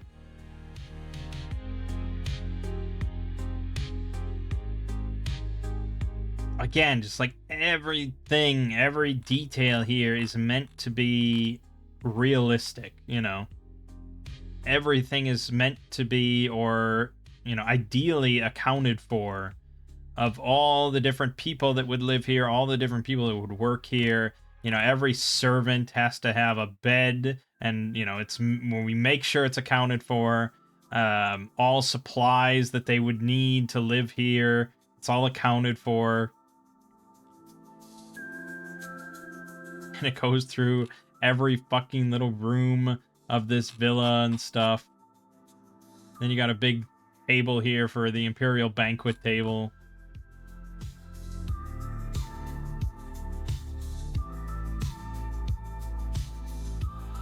Servants' quarters. Pair of hemp sacks tied at the foot of each bed holds the servants' meager belongings, including tunic and pants, cheap sandals, and 1d6 copper pieces.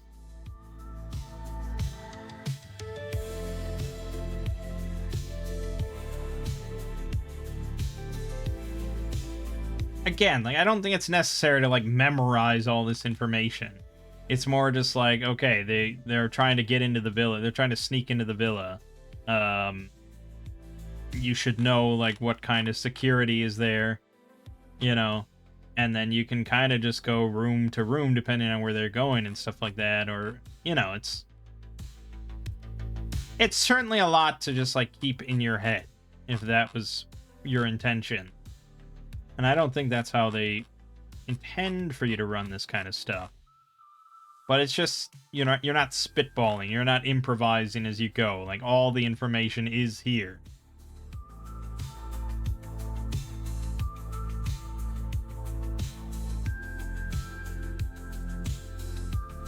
Now, the chapter house. Residents of the fort's staff officers and arcane specialists, along with their assistants and servants. Yeah, everybody's got frickin' servants.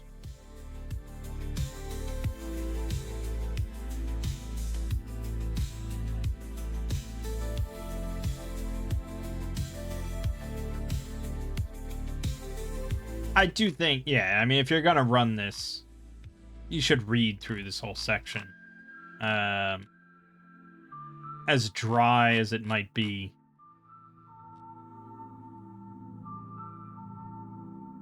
So, is it the best written adventure of all time? Probably not. Just because, bit of just a mouthful of words to chew through for a DM. But a player, I mean, hey, as a player, it's like, cool. You know, verisimilitude to everything and realism, and yeah, alright, tell me more. So I don't have to know all this information, I can just experience it. A handful of named non-player characters inhabit Turos 10. These characters are described below. It goes into great detail about the guy's, like, daily routine and stuff like that.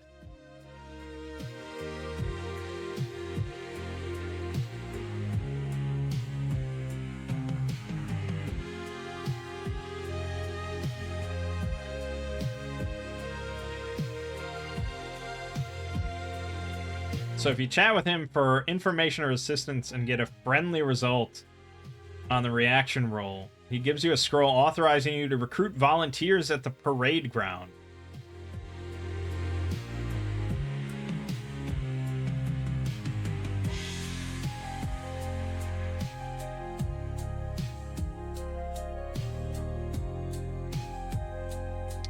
He'll demand evidence of success, and if you bring him the head of the dragon that's leading the beastmen, you might persuade him the threat is over, but the raids will continue, and then he'll insist that you finish the job and arrest you for desertion if you don't.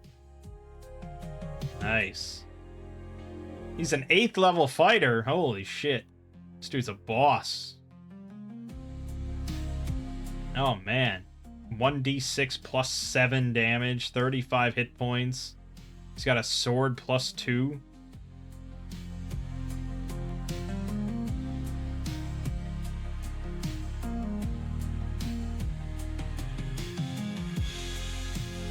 He has an AC of 10. Jesus. The only thing I don't see really is like what he rolls for an attack, or like what the number is that he has to roll. I guess it doesn't. Yeah. So I guess they don't have to put it there, because you can always just go to your fucking fighter attack, your attack throw table, which I don't even know where that is.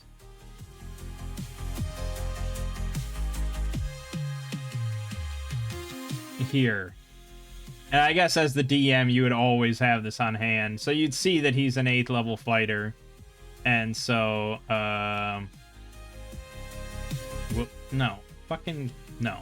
Here, he's an 8th level fighter. So he would succeed on a 5 or higher.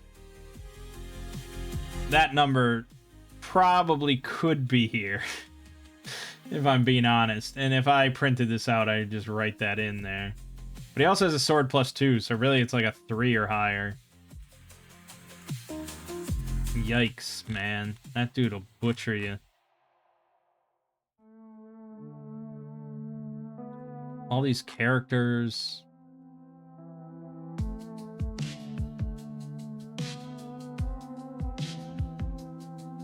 It's up to the judge how much time and energy to spend on the machinations of the fort's NPCs. If the campaign focuses on killing and looting, it's easy to use them as backdrops in a straightforward dungeon crawl.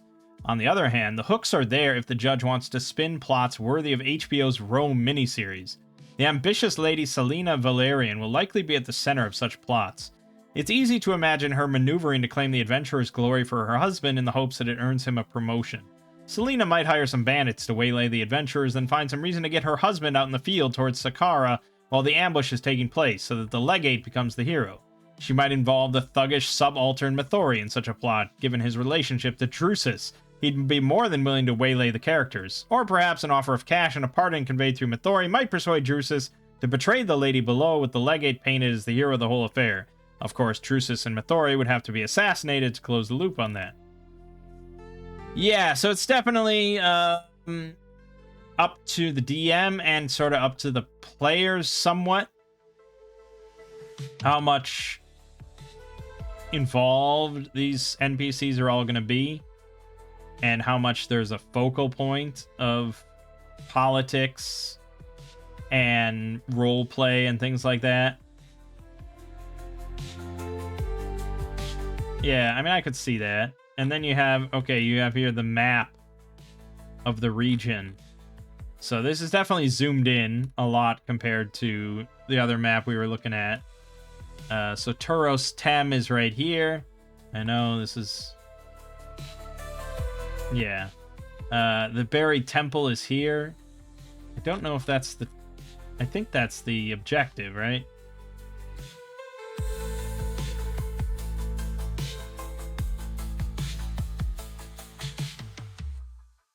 On the region map, Turos Tem lies in Hex 1308. The adventurers know that the Beastmen raiders have been attacking from the Vyaspen Forest, about 9 miles to the northwest. Reaching it will require an hour and a half to 6 hours of long-distance movement, depending on the party's movement rate, through lightly settled farmland. The Vyaspen is a thick forest, movement multiplier times half. The Buried Temple of the adventurers are unknowingly seeking lies in Hex 1007, 9 miles deeper into the forest. Since they won't initially know this, the party will have to search the Vyaspen for tracks or other evidence that might lead them to the Beastmen's lair. After each hour of searching, the judge should make a proficiency throw for the party.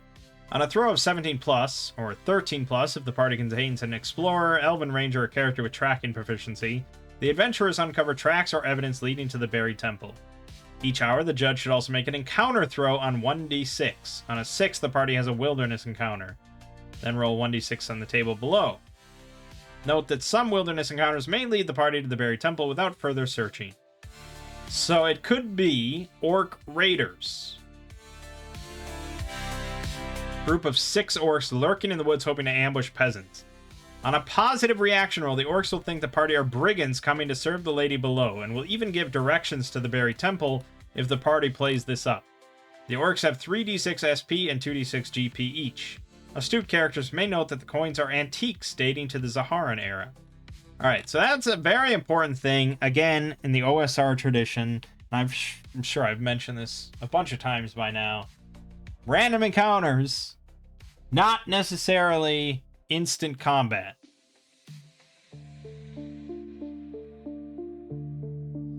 What's interesting is they're hoping to ambush peasants, and yet you still can get a reaction roll there.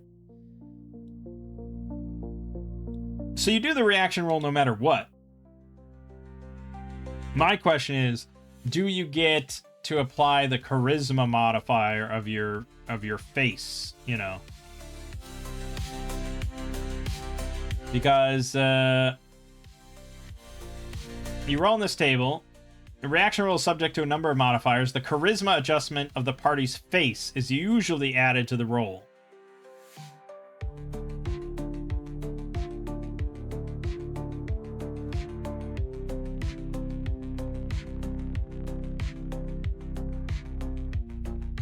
If the context of the encounter is such that no social interaction could take place at all, then the judge will roll on the reaction table without any modifier from the face.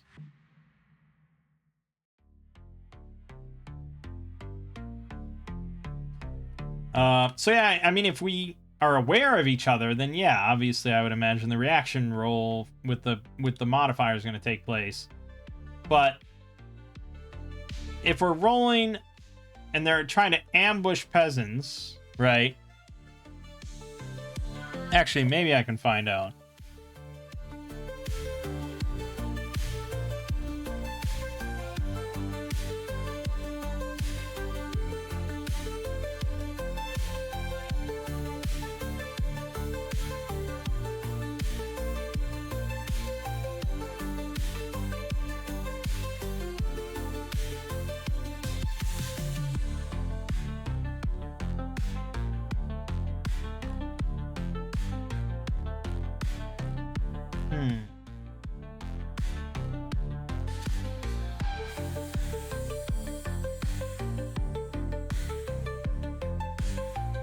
I guess it is obvious that we're not peasants. No matter what characters you're playing in a game like this, you're not going to look like a group of peasants, right? Because you're generally bristling with weaponry. You've got shields, you've probably got armor, you've got swords, things like that. You're not peasants wandering the forest.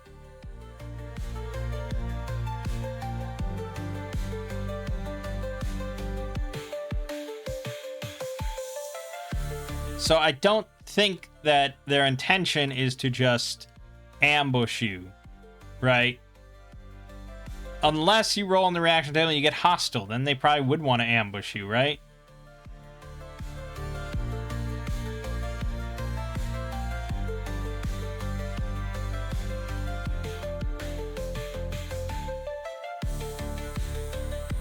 Now here's maybe a discussion about such a concept.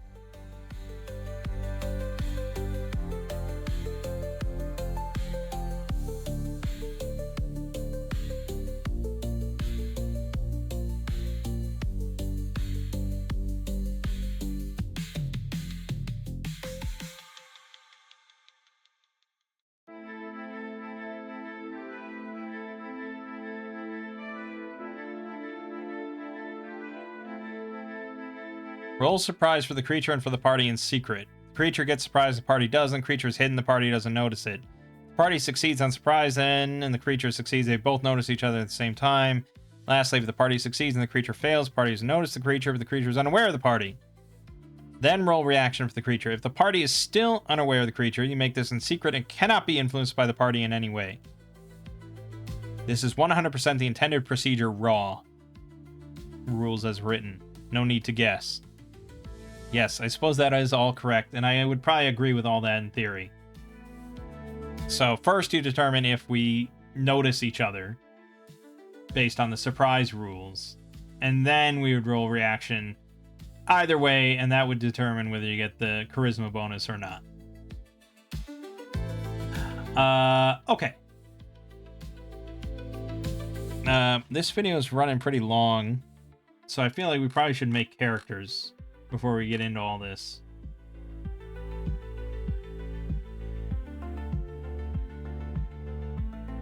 But yeah, like, you're almost halfway through this document before you get to, like, the actual start of the adventure, more or less.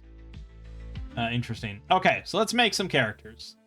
I was debating back and forth about how many I wanted to do for, like, a sandbox, you know, big kind of campaign like this.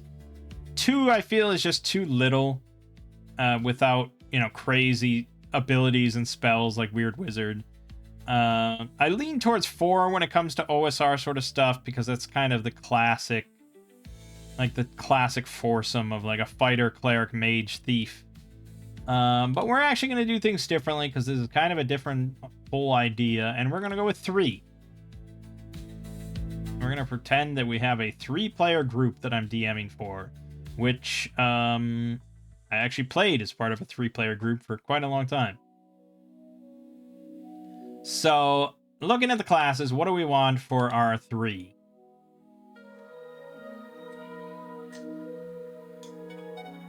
Well, alright, here's the first question. Do we want to have...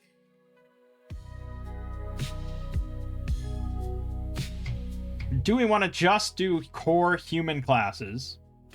Do we want to extend to campaign classes?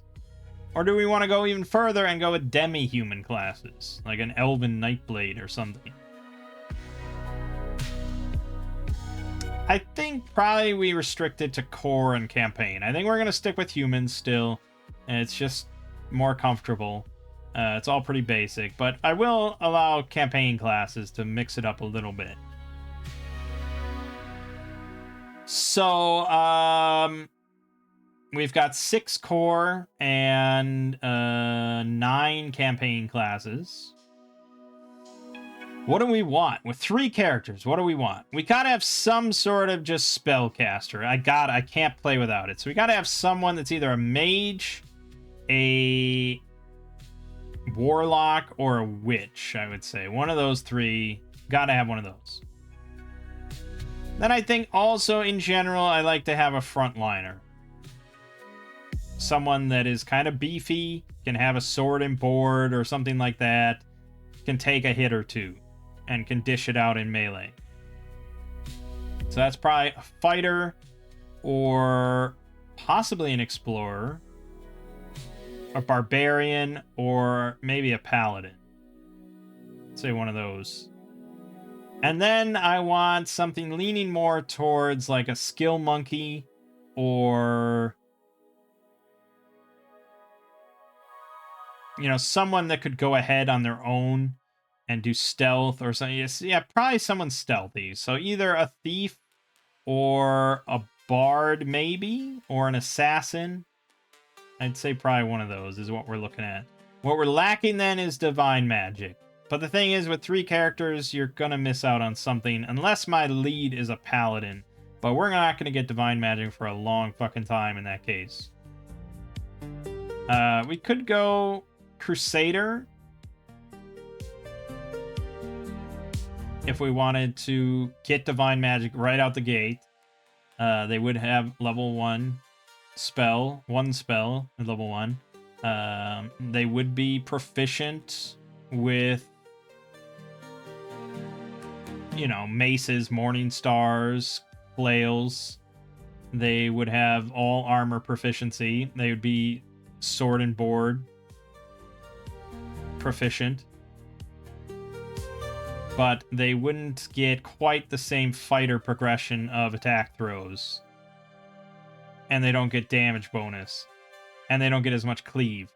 So it's like you're giving up quite a bit of raw frontline power in exchange for being able to rebuke undead and 1 spell at level 1.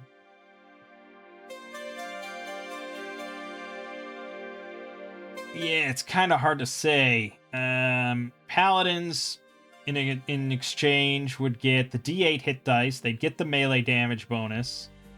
They'd get weapon proficiency with sword and spears, and all armor proficiency, all fighting styles.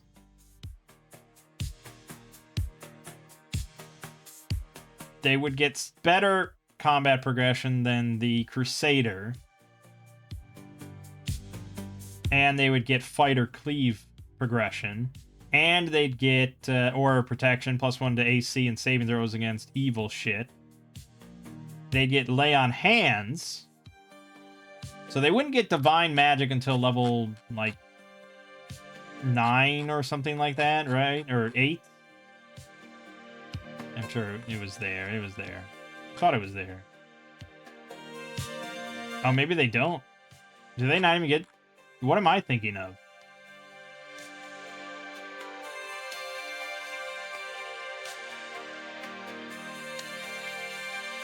No, I guess they don't even get divine magic.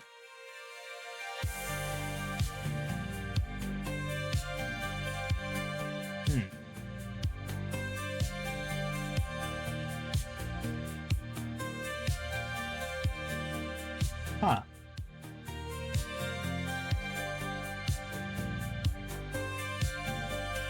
I could have sworn we looked at a class that got divine magic at like 8. Oh, maybe I'm thinking OSC when we looked at that. That paladin got an 8. Okay, so this paladin, definitely closer to a fighter, but he gets lay on hands, which is 2 hit points per XP level. It's not super amazing at level 1, but it's better than not having it. And the +1 to AC and saving throws against evil shit is good.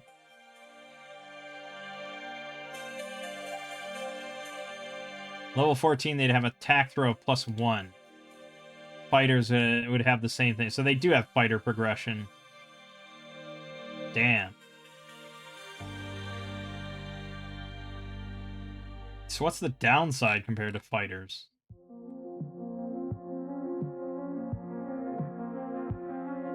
They lack the versatility of fighters. That's true. They're only proficient with sword and spears. And in this kind of game, not being able to use maces and stuff does matter against certain type of enemies.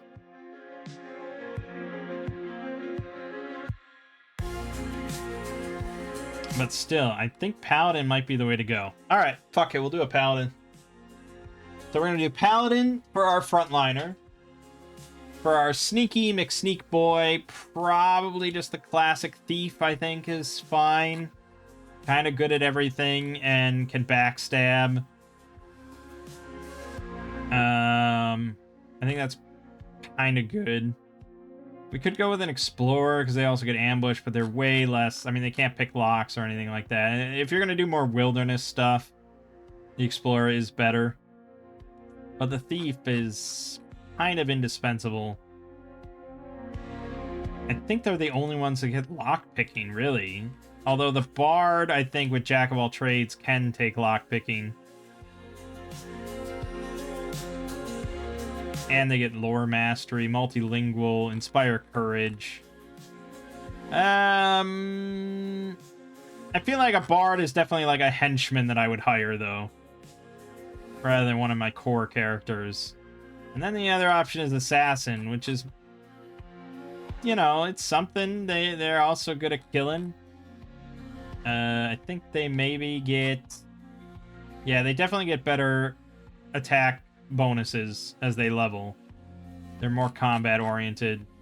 They're on the fighter progression.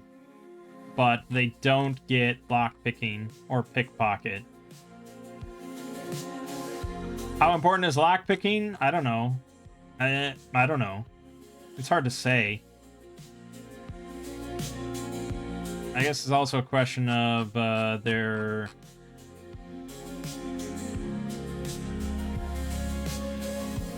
sneaking.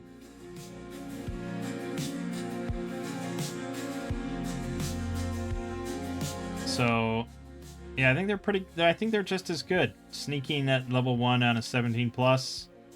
Sneaking at level 1 on a 17+. Oh, trap breaking as well, they don't get. So, yeah, they miss out on a lot. They just get hiding, sneaking. They don't get climbing, listening, lockpicking, pickpocketing, searching, and trap breaking. And it'd be nice to have someone better at searching as well. Although for playing solo, it's kind of always hard to like make that work without just being like, well, I guess I need to search here. And that does come up sometimes. I do force myself to roll. So I suppose that is fair. Yeah, I think we're just going to go with the classic thief. It's fine. It'll be good. It'll be fine. And then for our magic user, you know, mage is certainly a classic. Not much you really need to think about. He can do magic.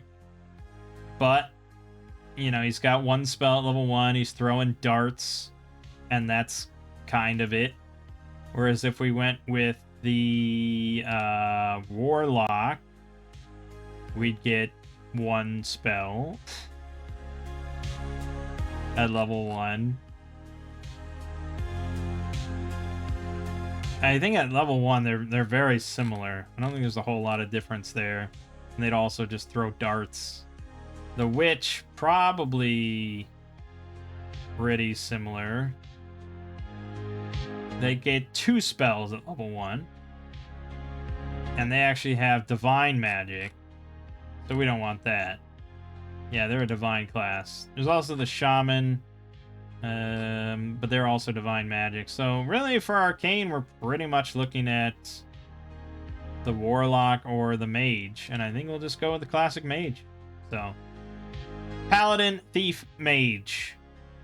Reasonably acceptable grouping. Alright, so let's make the paladin first.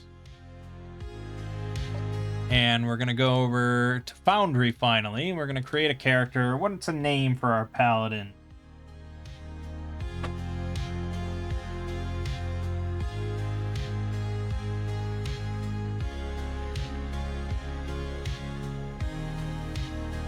Usually I'm good at this.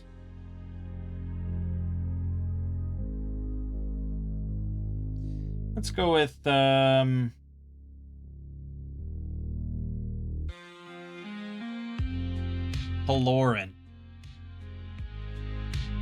Alright, there's Paloran. So, we can roll for his starting age. I don't think it really matters, so we're gonna make him 23. He's gonna be a paladin. His alignment is lawful. His title is Bulwark. Blah, blah, blah, all correct. His hit dice, we're going to go with the optional rule for max hit points at level 1. But let's do stats. So his key attributes are strength and charisma. So he needs to have a 9 in both of those, but he's going to have a 9 in both of those. I think for our frontliner, I probably lean towards strength being the most important for him. But I could see con also being pretty valuable. But we'll do strength as our 5d6. So 5d6. Alright, we have a 16 strength. Not too shabby. That's a +2. So yeah, with our built-in bonus, that means we're adding a +3 to all our melee hits on damage, which is enough to just kill a lot of things regardless of what we roll. Pretty good. All right, then 4d6 for our charisma. Drop low. Oh, I like that. 17 charisma. Juicy. Also a +2 mod. Excellent. The face of our party. And then con, also 4d6. Not as good, but still a bonus. We got a 14 Constitution, so that's a +1. Then the rest are all 3d6. So int is going to be 10, will 13, and dex 11. Always fairly average, but hey, a +1 on will. Oh no, 10 int. 11 dex. Having a dex bonus would have been nice, but hey, will is not bad either for our saves. For the purpose of our saves. Now, this module, for Foundry, I'm pretty sure it's written with the second edition in mind.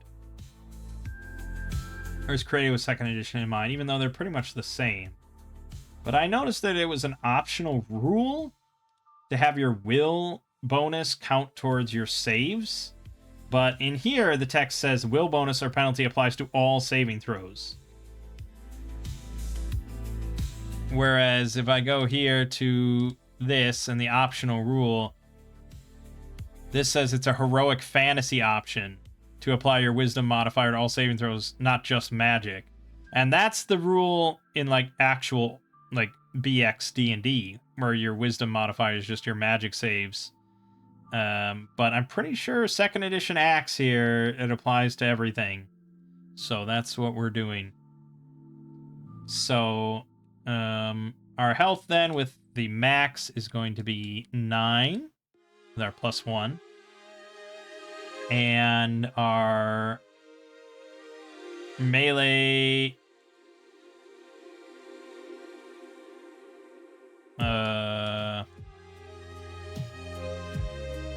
melee what?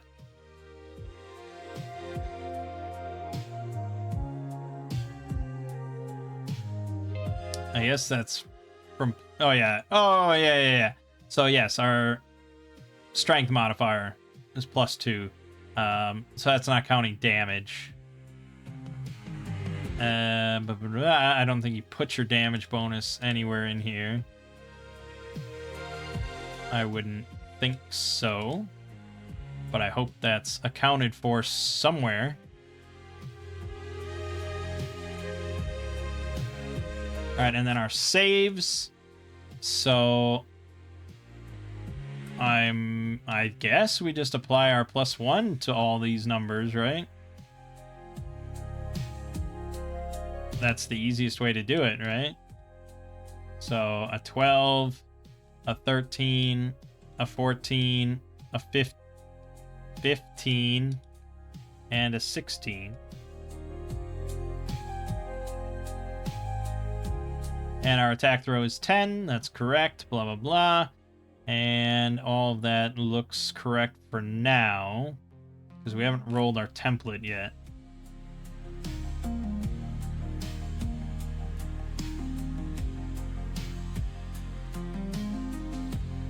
Yeah, I think this is all correct. I don't know exactly where we'd put our powers, our class powers. It's not really proficiencies. Here we have powers, I guess. But it doesn't include the campaign classes yet. So, you know. I guess we can just add... Well, hold on. If I... Yeah, you're putting that under proficiency. Okay, so we can just add manually. I'll do that some other time. Mostly we're interested in rolling our template, because that's a big factor. So 3d6 here. 11. Very standard. Bow Hunter. We'd get combat ferocity and military strategy. We'd get a two-handed sword, banded plate armor, backpack, a pound of garlic, wolfbane, 4 steak and mallet, tinderbox, 6 torches, water skin, 1 week's ration, 10 gold pieces. For 9 and 1/6 stone encumbrance. We could drop it down to champion though, and that would give us sword, a steel shield, laminated linen armor, backpack, tinderbox, 12 torches, water skin, 1 week ration, 7 gold. I'm leaning towards that, but I'd like to know what combat ferocity is that I'm giving up. And I guess military strategy, although I would imagine. Combat ferocity. Your max number of cleaves is increased by 1. It's not bad. Definitely not bad. But at level 1, I don't know how impactful it is. So... But yeah, I mean, he's pretty much going to kill anything he touches. So maybe. Military strategy. You can recognize famous historical battles, generals, and weapons. You receive a +1 bonus to your strategic ability. Strategic ability from page 436.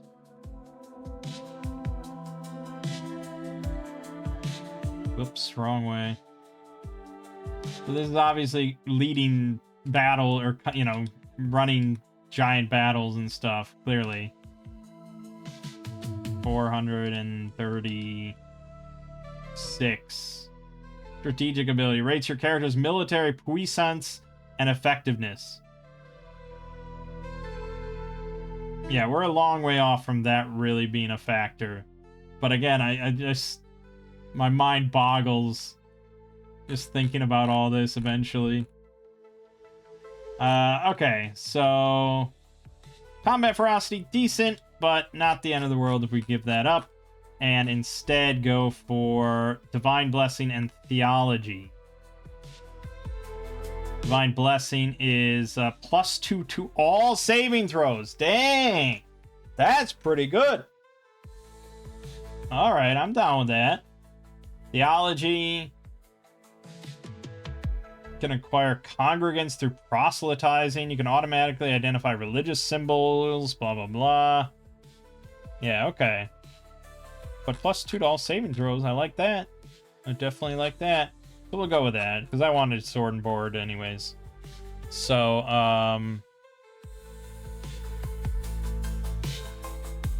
so we should have proficiencies here, I'll outline. Yeah, so Divine Blessing and Theology.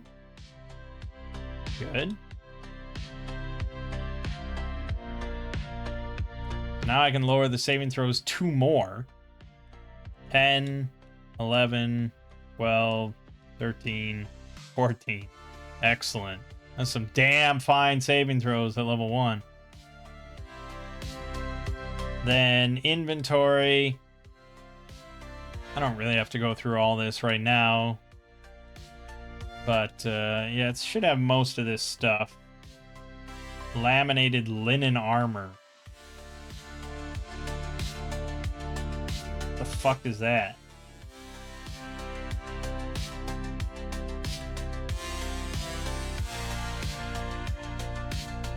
Laminated linen armor. It is essentially the exact same as chainmail. So let's cut ourselves a break and just give myself chainmail.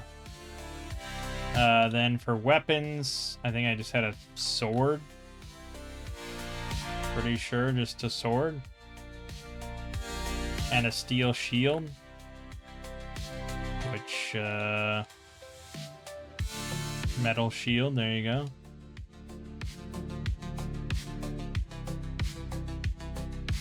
I like that they differentiate between metal and wooden shield.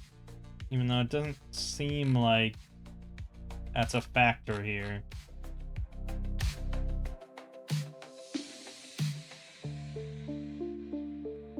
Yeah, sword, steel shield, laminated linen armor, blah, blah, blah. And then other things. So adventuring gear is not... oh, I guess it is sort of here.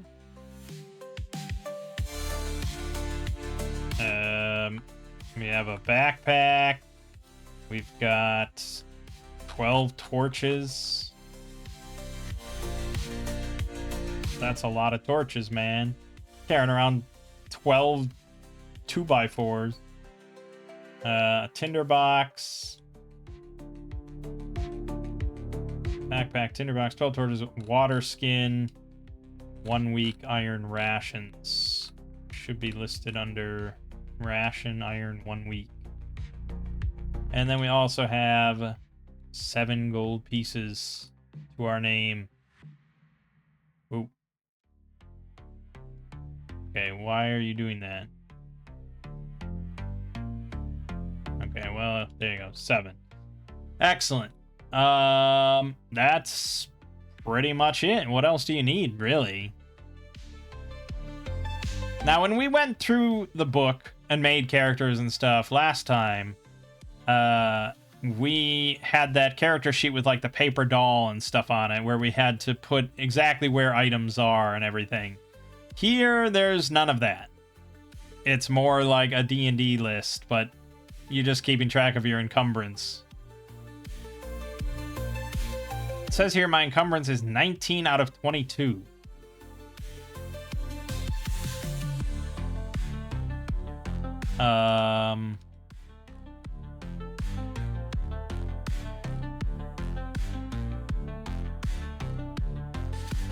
What? What are these numbers? Where are you getting these numbers from?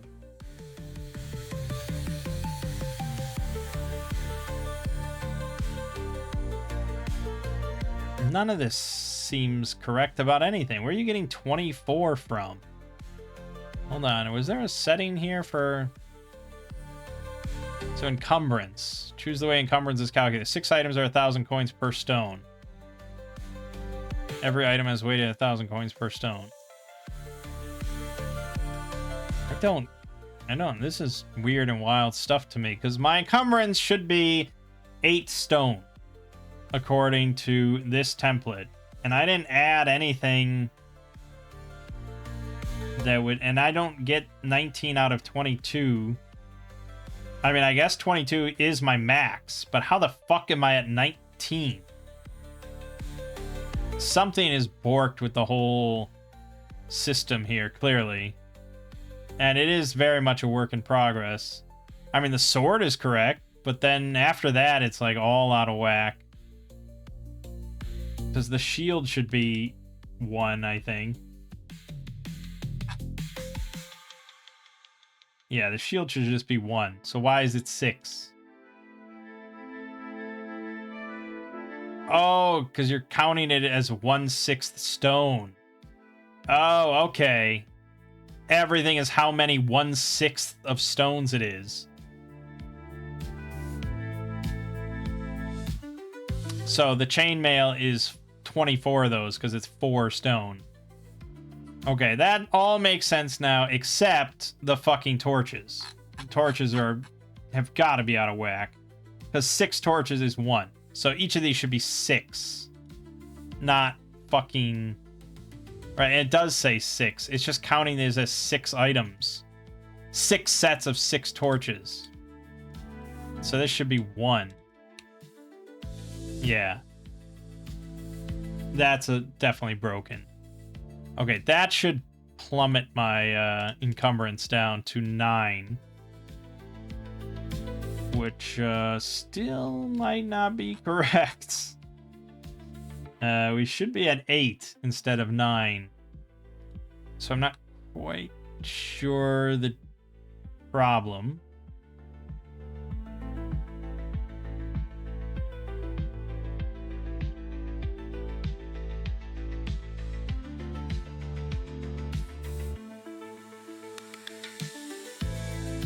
Yeah, it says I'm at 9.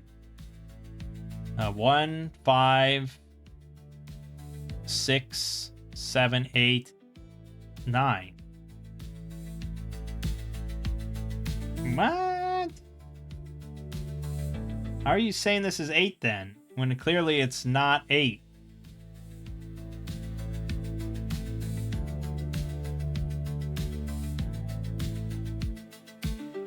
I mean, all of these numbers look correct to me. Unless you don't... Oh, you don't count it if it's equipped. I think weapons or something... I could have sworn something doesn't get counted normally if it's equipped, but no, I mean, this still seems like it's counting it all. And that would only count... No, what?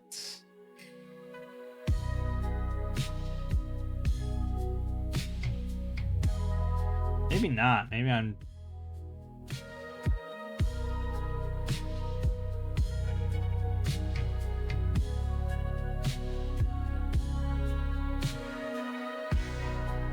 No, now I don't know. Now I have no idea how it's supposed to add up to 8, because it's definitely not 8, no matter how I cut it.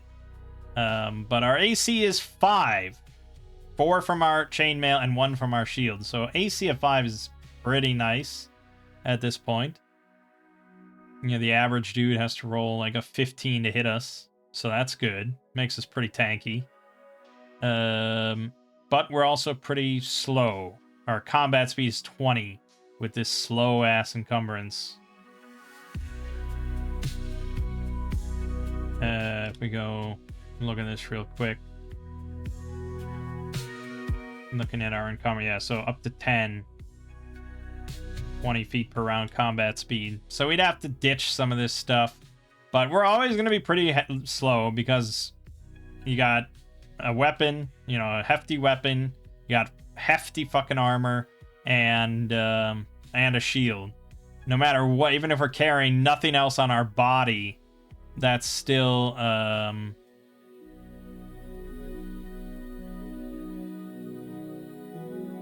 Actually...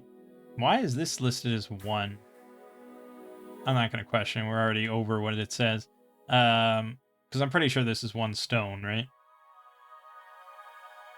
So, even with that, you know, 1 stone sword and shield, 4 stone armor. That's like 6 encumbrance. Oh no, the sword is 1/6. Okay, that's not too bad. The shield is just a lot heavier. Which makes sense. But yeah, still, you're at, even just shield and armor, you're looking at 5.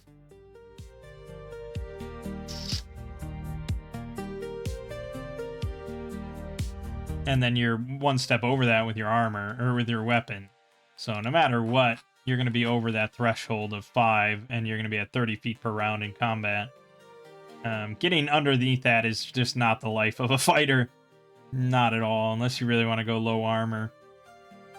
Armor is the biggest factor, for sure, which makes absolute sense. Okay, I think we're good. I think we're good for Pelorin. He's ready to rock for the most part. There's a few other things we could put in there, but most of this, I think, is done. And it is nice that it calculates, you know, a lot of this stuff for you. It's all pretty good. And we have shitty rolls for most things, except our Dungeon Bash. This needs to be at a 10. Because it's 2 multiplied by 4 to reduce that. But everything else, okay, good. Alright, next character. Let's make the Thief.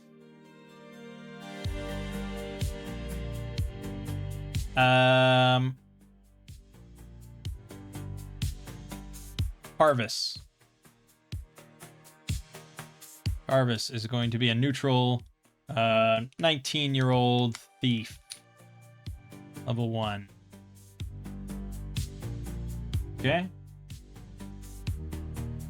So, obviously, Dex. Dex is big. We mostly care about Dex, but wouldn't mind some strength, because that is still a damage bonus and attack throw bonus. So... depending on what he gets with his dex and his strength, he may lean more towards melee. We'll see. But definitely dex is the most important. So 5d6 dex. He got 16. That's pretty solid. I can't complain too much. So he's going to be alright with a bow. Then strength 4d6. Not great. Alright, he's not getting any bonus there. Okay. And then the other 4d6, probably Con. I feel like Con's kind of useful for every adventurer. I mean, Will is also good for saves, but I'd rather lean towards Con. So 4d6 Con. 18, baby! Oh, no, but it's not actually an 18. No, it's a 15, which is still pretty good. Still got our +1. Then 3d6 int. 6. Boy, he's none too bright. 3d6 will 13 and 3d6 charisma 12. Well, he's, you know, likable enough fellow. Definitely dirt for brains though. Yikes. What does that do for me?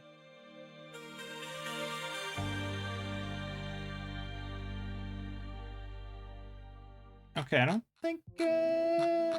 think it hurts me. Oh no, characters with an intellect penalty are illiterate and cannot read more than a word or two. So he is illiterate. Perhaps that is why he turned to thieving. Shame, shame, my friend. But that's the way the cookie crumbles. But the dex is good. He's got a bonus to his armor class. He's going to be good with missile weapons. Yeah, he's going to be not as much a frontliner. He's going to be trying to sneak around and shoot things in the neck. Alright, so thieving skills. The saving throws, he's got a 13 death, 13 blast, 14 implement, 15 spells. Attack throw 10, blah blah blah. Then thief skills. So climbing, he's on a 6. Listen, he's on a 14. Searching, he's 18. Trap breaking, 18. Blah blah blah. Dungeon bashing is 18. Unfortunately, I wish it had more room here for all his other shit. Because I don't think, I mean, we get backstab. I guess he gets climb walls, right? No, that's night blades. Even though that is also thief. 1d20 greater than 6.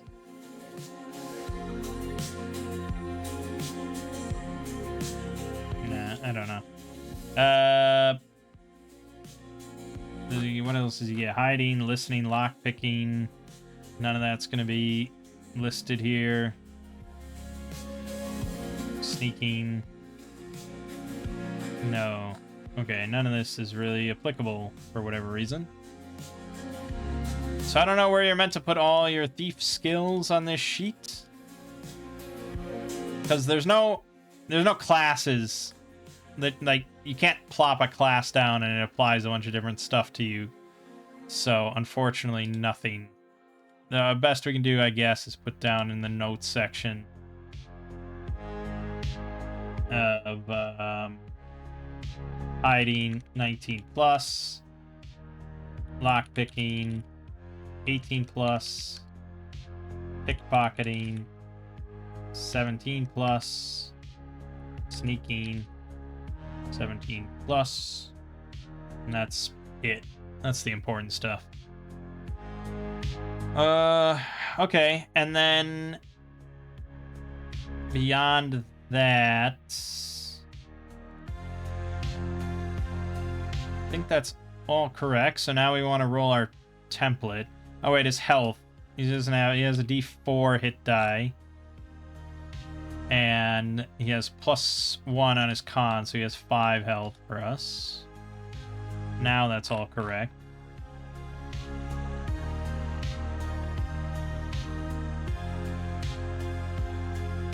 Yeah, he doesn't get any cleaves yet. Okay. So yeah, we're gonna roll template. This is just a 3d6 straight up. Boom. 13. Okay. So we can actually go with Lockbreaker if we want. Lockpicking expertise and craft locksmithing. We'd get a crossbow, short sword, leather armor, thieves' tools, backpack, 50 feet of rope, grappling hook, tinderbox, lantern, common oil, small hammer, 12 iron spikes, water skin, 1 week ration. Pretty encumbering, but honestly, all of these sets are fairly encumbering except for like the outlaw. And the Tomb Raider is actually up to 8 stone. But do we want the crossbow? I think that's the main thing we're looking at is the proficiencies here and crossbow or short bow. So let me look at those real quick. So the crossbow is a D6, 140-foot short range, which is pretty nice. That's like nearly double the short bow. But it's handy and slow. Handy requires only 1 hand. So it can be used with a shield, but this can only be used with a shield while the combatant is dismounted and stationary.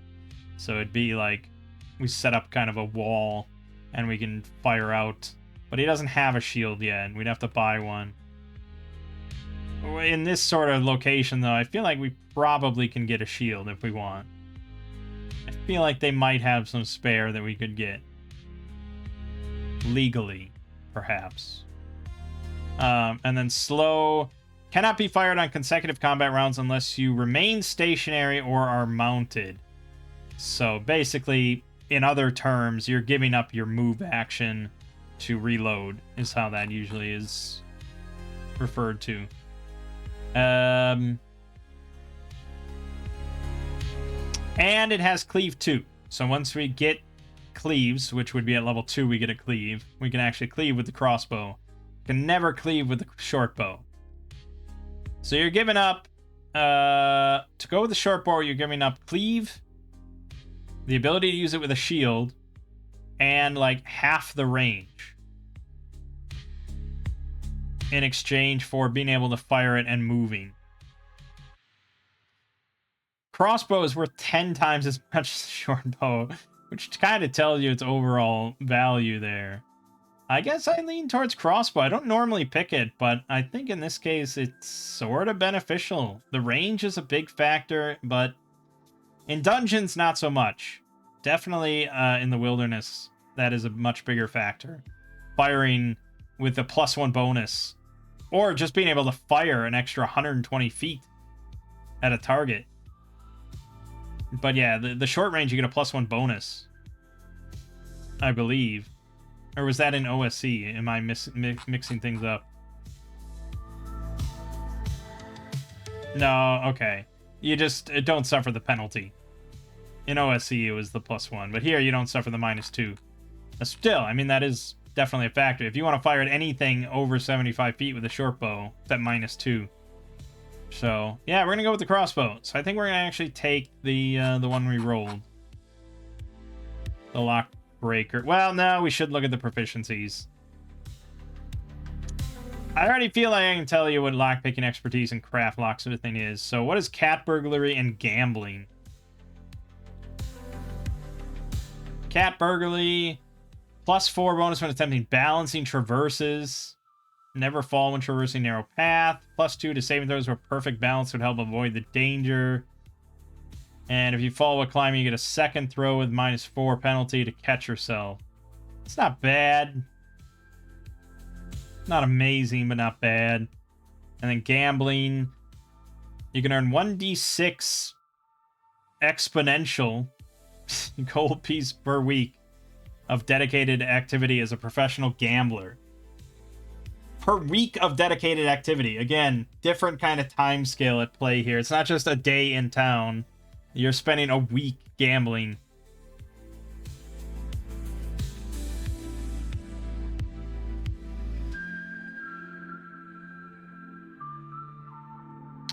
Yeah, I feel like I should know what that exclamation point means. I know it's a math thing, but I'm not a math guy, so I have no idea. Okay, and then lockpicking expertise. +2 on lockpicking proficiency throws. And when hastily picking a lock, you only botch on an unmodified roll of 1 instead of 1 to 3. And you never can botch when methodically picking a lock. Yeah, I mean, that's kind of why we picked a thief, was for picking locks and shit. So, yeah, we're going to go with that. Okay, so lock breaker. Now, this video is running quite long. I didn't really intend for it to go this long, but here we are. So weapon, crossbow. We should. Doesn't have ammo or anything. Then armor is leather armor. Pretty simple. Here we go. We get a backpack for sure, I'm sawing there. We get a case with 20 bolts. We get a grappling... No. Yes, grappling hook, yes. A small hammer. For whatever use that might have for us. We get 12 iron spikes. Excellent. Again, those are being miscalculated, I'm sure. Actually, maybe those are correct. I don't know. We do get a lantern. Excellent. We get a flask of common oil. I don't know the difference. We get a week of iron rations. 50 feet of rope. Tinderbox. Get a lot of shit. We get thieves' tools, of course. Tinderbox. And water skin. Oh, we also got a short sword. Of course, can't forget that. Just in case. I think it's everything. Since we're not counting clothes, because I don't really care that much. That's a lot of shit he's got in his backpack, man. Alright, so the case of 20 bolts is counting as 21/6. So his encumbrance is at 12 out of 20. So already not correct. The leather armor's correct. That's for sure. The fact that I have to keep fixing this is kind of annoying. Ace.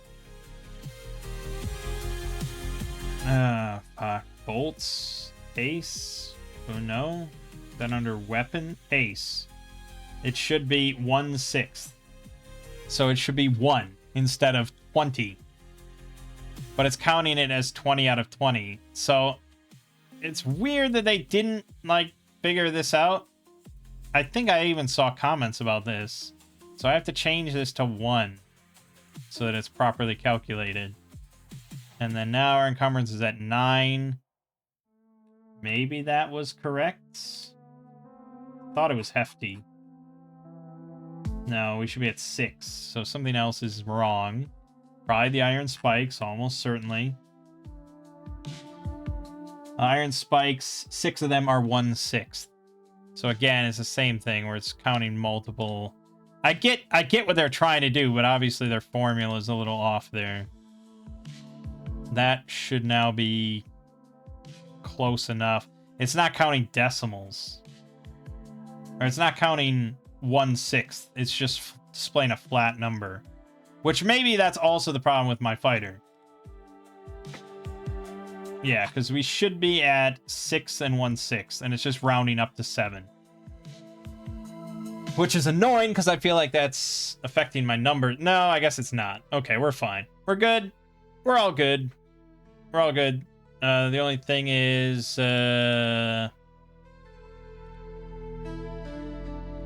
proficiencies, lockpicking, and then craft, locksmith, which isn't even listed. Probably not a big factor. So lockpicking +2 bonus. I will adjust accordingly. Great, we have a 25% chance to succeed now on picking locks. But I think if we go methodically, it's better. Yeah, you get a +4 bonus. Then you got a decent chance there. You got a 45% chance of success by spending 10 minutes on a lock. Don't worry, Carvis will get better. Also, my title is Footpad. That is all correct. He's done. Last one, and then we're done with the video. It's a very epic start where we haven't done anything. We need a mage. I'm going to name him Durgan. No, let's have a feminine touch here. Wisteria, which I think is something. I think I'm stealing that from something. It's a type of vine that produces fragrant pea-like flowers in the spring. Perfect. That's perfect. That's our mage. All right, our mage will be a bit older at 25. She'll be the level-headed one of the group. She'll also be neutral, because I tend to be neutral. All right, int is everything. Int is what we love and what we care about. 5d6 on that int. Let's see it, baby. 15. Yeah, the +2 would have been nice, but the game does assume that you're going to get only a +1, so I guess it's fine. Then, secondly, I think... I mean, honestly, Dex and Con are both so good for survivability. Having better saves is nice, but having better AC and health is even better. So I guess I lean towards Dex and Con for the 46s. Dex, not great. 10. Bummer. And then Con, also not great. 12. No bonuses there. But hey, you still can get an 18 strength. 3d6 strength. Nope. It's alright, at least it's not a penalty. Will, 13. Alright, there you go. Little bonus. And Charisma, 11. Okay. Overall, fairly fucking average. But we do get the +1 on saves. Okay, for health then, we're looking at just 4. No real bonuses or anything else anywhere of any kind. Quite boring. Title is Arcanist. It's all pretty simple. Our saves, so this is all going to be +1. So 12. 12, 14, 10 on implements, and 11 on spells. Good. Then for our... I mean, we do have collegiate wizardry. But then we're pretty much just rolling on our template here. Come on, big money, big money, big money, big money. Big money, 3d6, here we go. 14, we can be a war mage if we want. We're not going to be a war mage. Although you do start with 94 gold, it's pretty good, but I'd lean more towards class assist. There's just a couple things I want to look at. Earth's Excrescence, Slicing Blow, and Battle Magic. Let me look at Battle Magic. +1 initiative bonus when casting spells. And if they require an attack throw, you determine using a fighter progression. Blah, blah, blah. Okay. I mean, +1 initiative bonus when casting spells is pretty nice in combat, considering it's a 1d6 roll. So that's pretty good. And then... Earth's Excrescence would be one of our spells. It's quite the name. 90 feet range, cause area of Earth 15 feet in diameter to burst like a swollen boil, casting 4 chunks of stone, dirt, and hot mud. Blast saving throw. If they fail, they suffer 1d6 damage per caster level and knock down. Otherwise, half damage and not knocked down. Honestly, that spell is not too bad at level 1 or 2 or 3. I mean, it's not a horrible thing to have. 90 feet and it's got a decent range to it. I could see that being kind of okay. Better than I thought. Slicing Blow. 45 feet range. Necromantically inflict a vicious cut on a target creature. Make attack throw against the target, dealing 1d10 damage to it. And then at 3rd level and every 2 levels after, gaining the ability to inflict an additional slicing blow, either all on one target or at different targets. Roll separately for each one. Okay, with battle magic, that's kind of tempting. I might lean towards that. I thought it was going to be more like, I don't know, what I think of when I hear battle mage or war mage or something.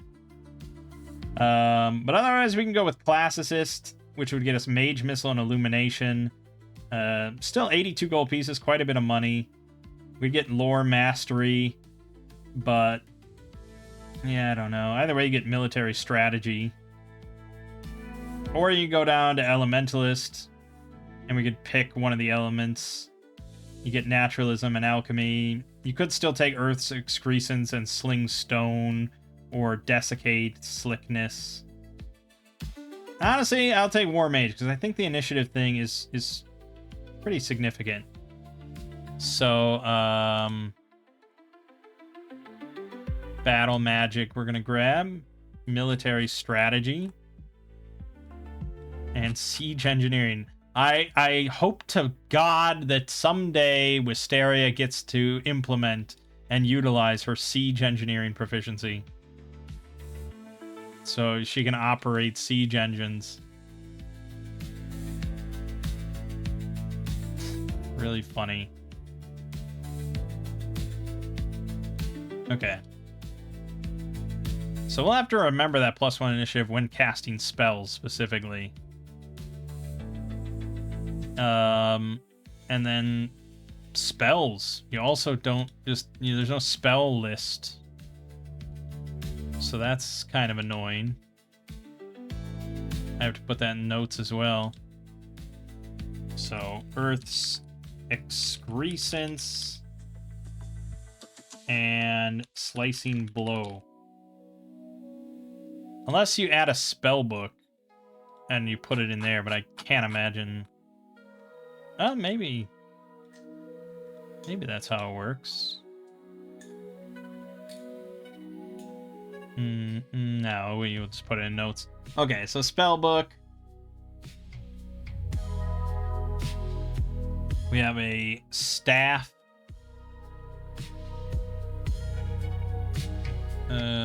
Which is a staff. I guess one-handed staff. Uh-huh. We do have a dagger as well, just in case you need a dagger. We have a backpack. Backpack. All my homies have backpacks.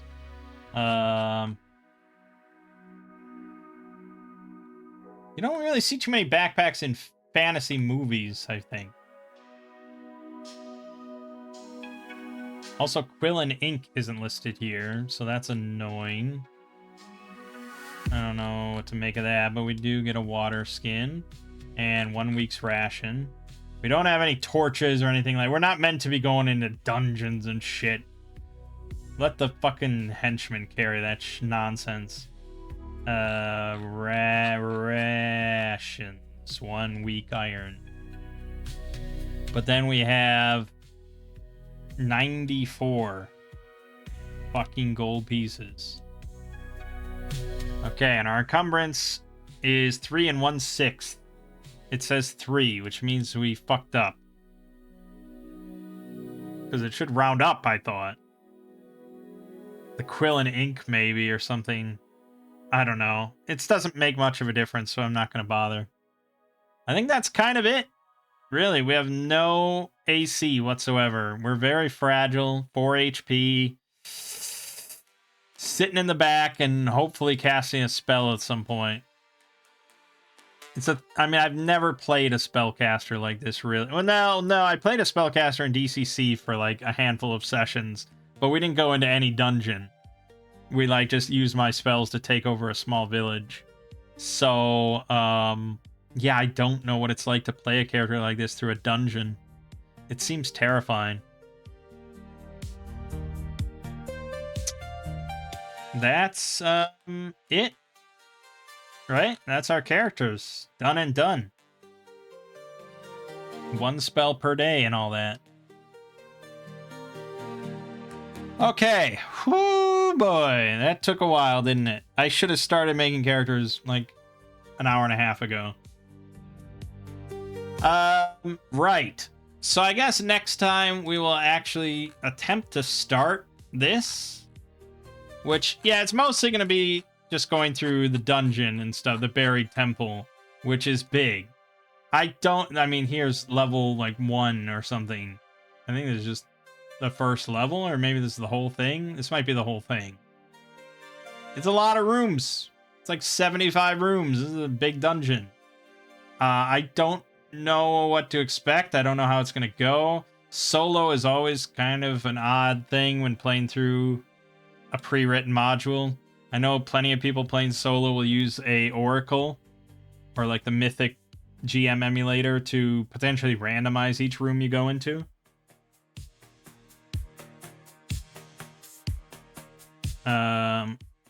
So we could do that, but at a certain point, it's still just disconnected from having a DM. Because the DM knows and you don't. And they can, like, you know, you can, like, listen. Or you can, like, you know, try and, like, preemptively figure out what's in the room. I can't do that without knowing exactly what's in the room. And then it's like, well, shit. So it's always a little funky going through dungeons. We've done it before, though, and it's reasonably entertaining. But with I mean, I don't want to make another character at this point. That took a while. That's not like Shadow Dark, like 3d6 down the line, blah, blah, blah. All right, you're done. Like, it takes a while here. We'll see.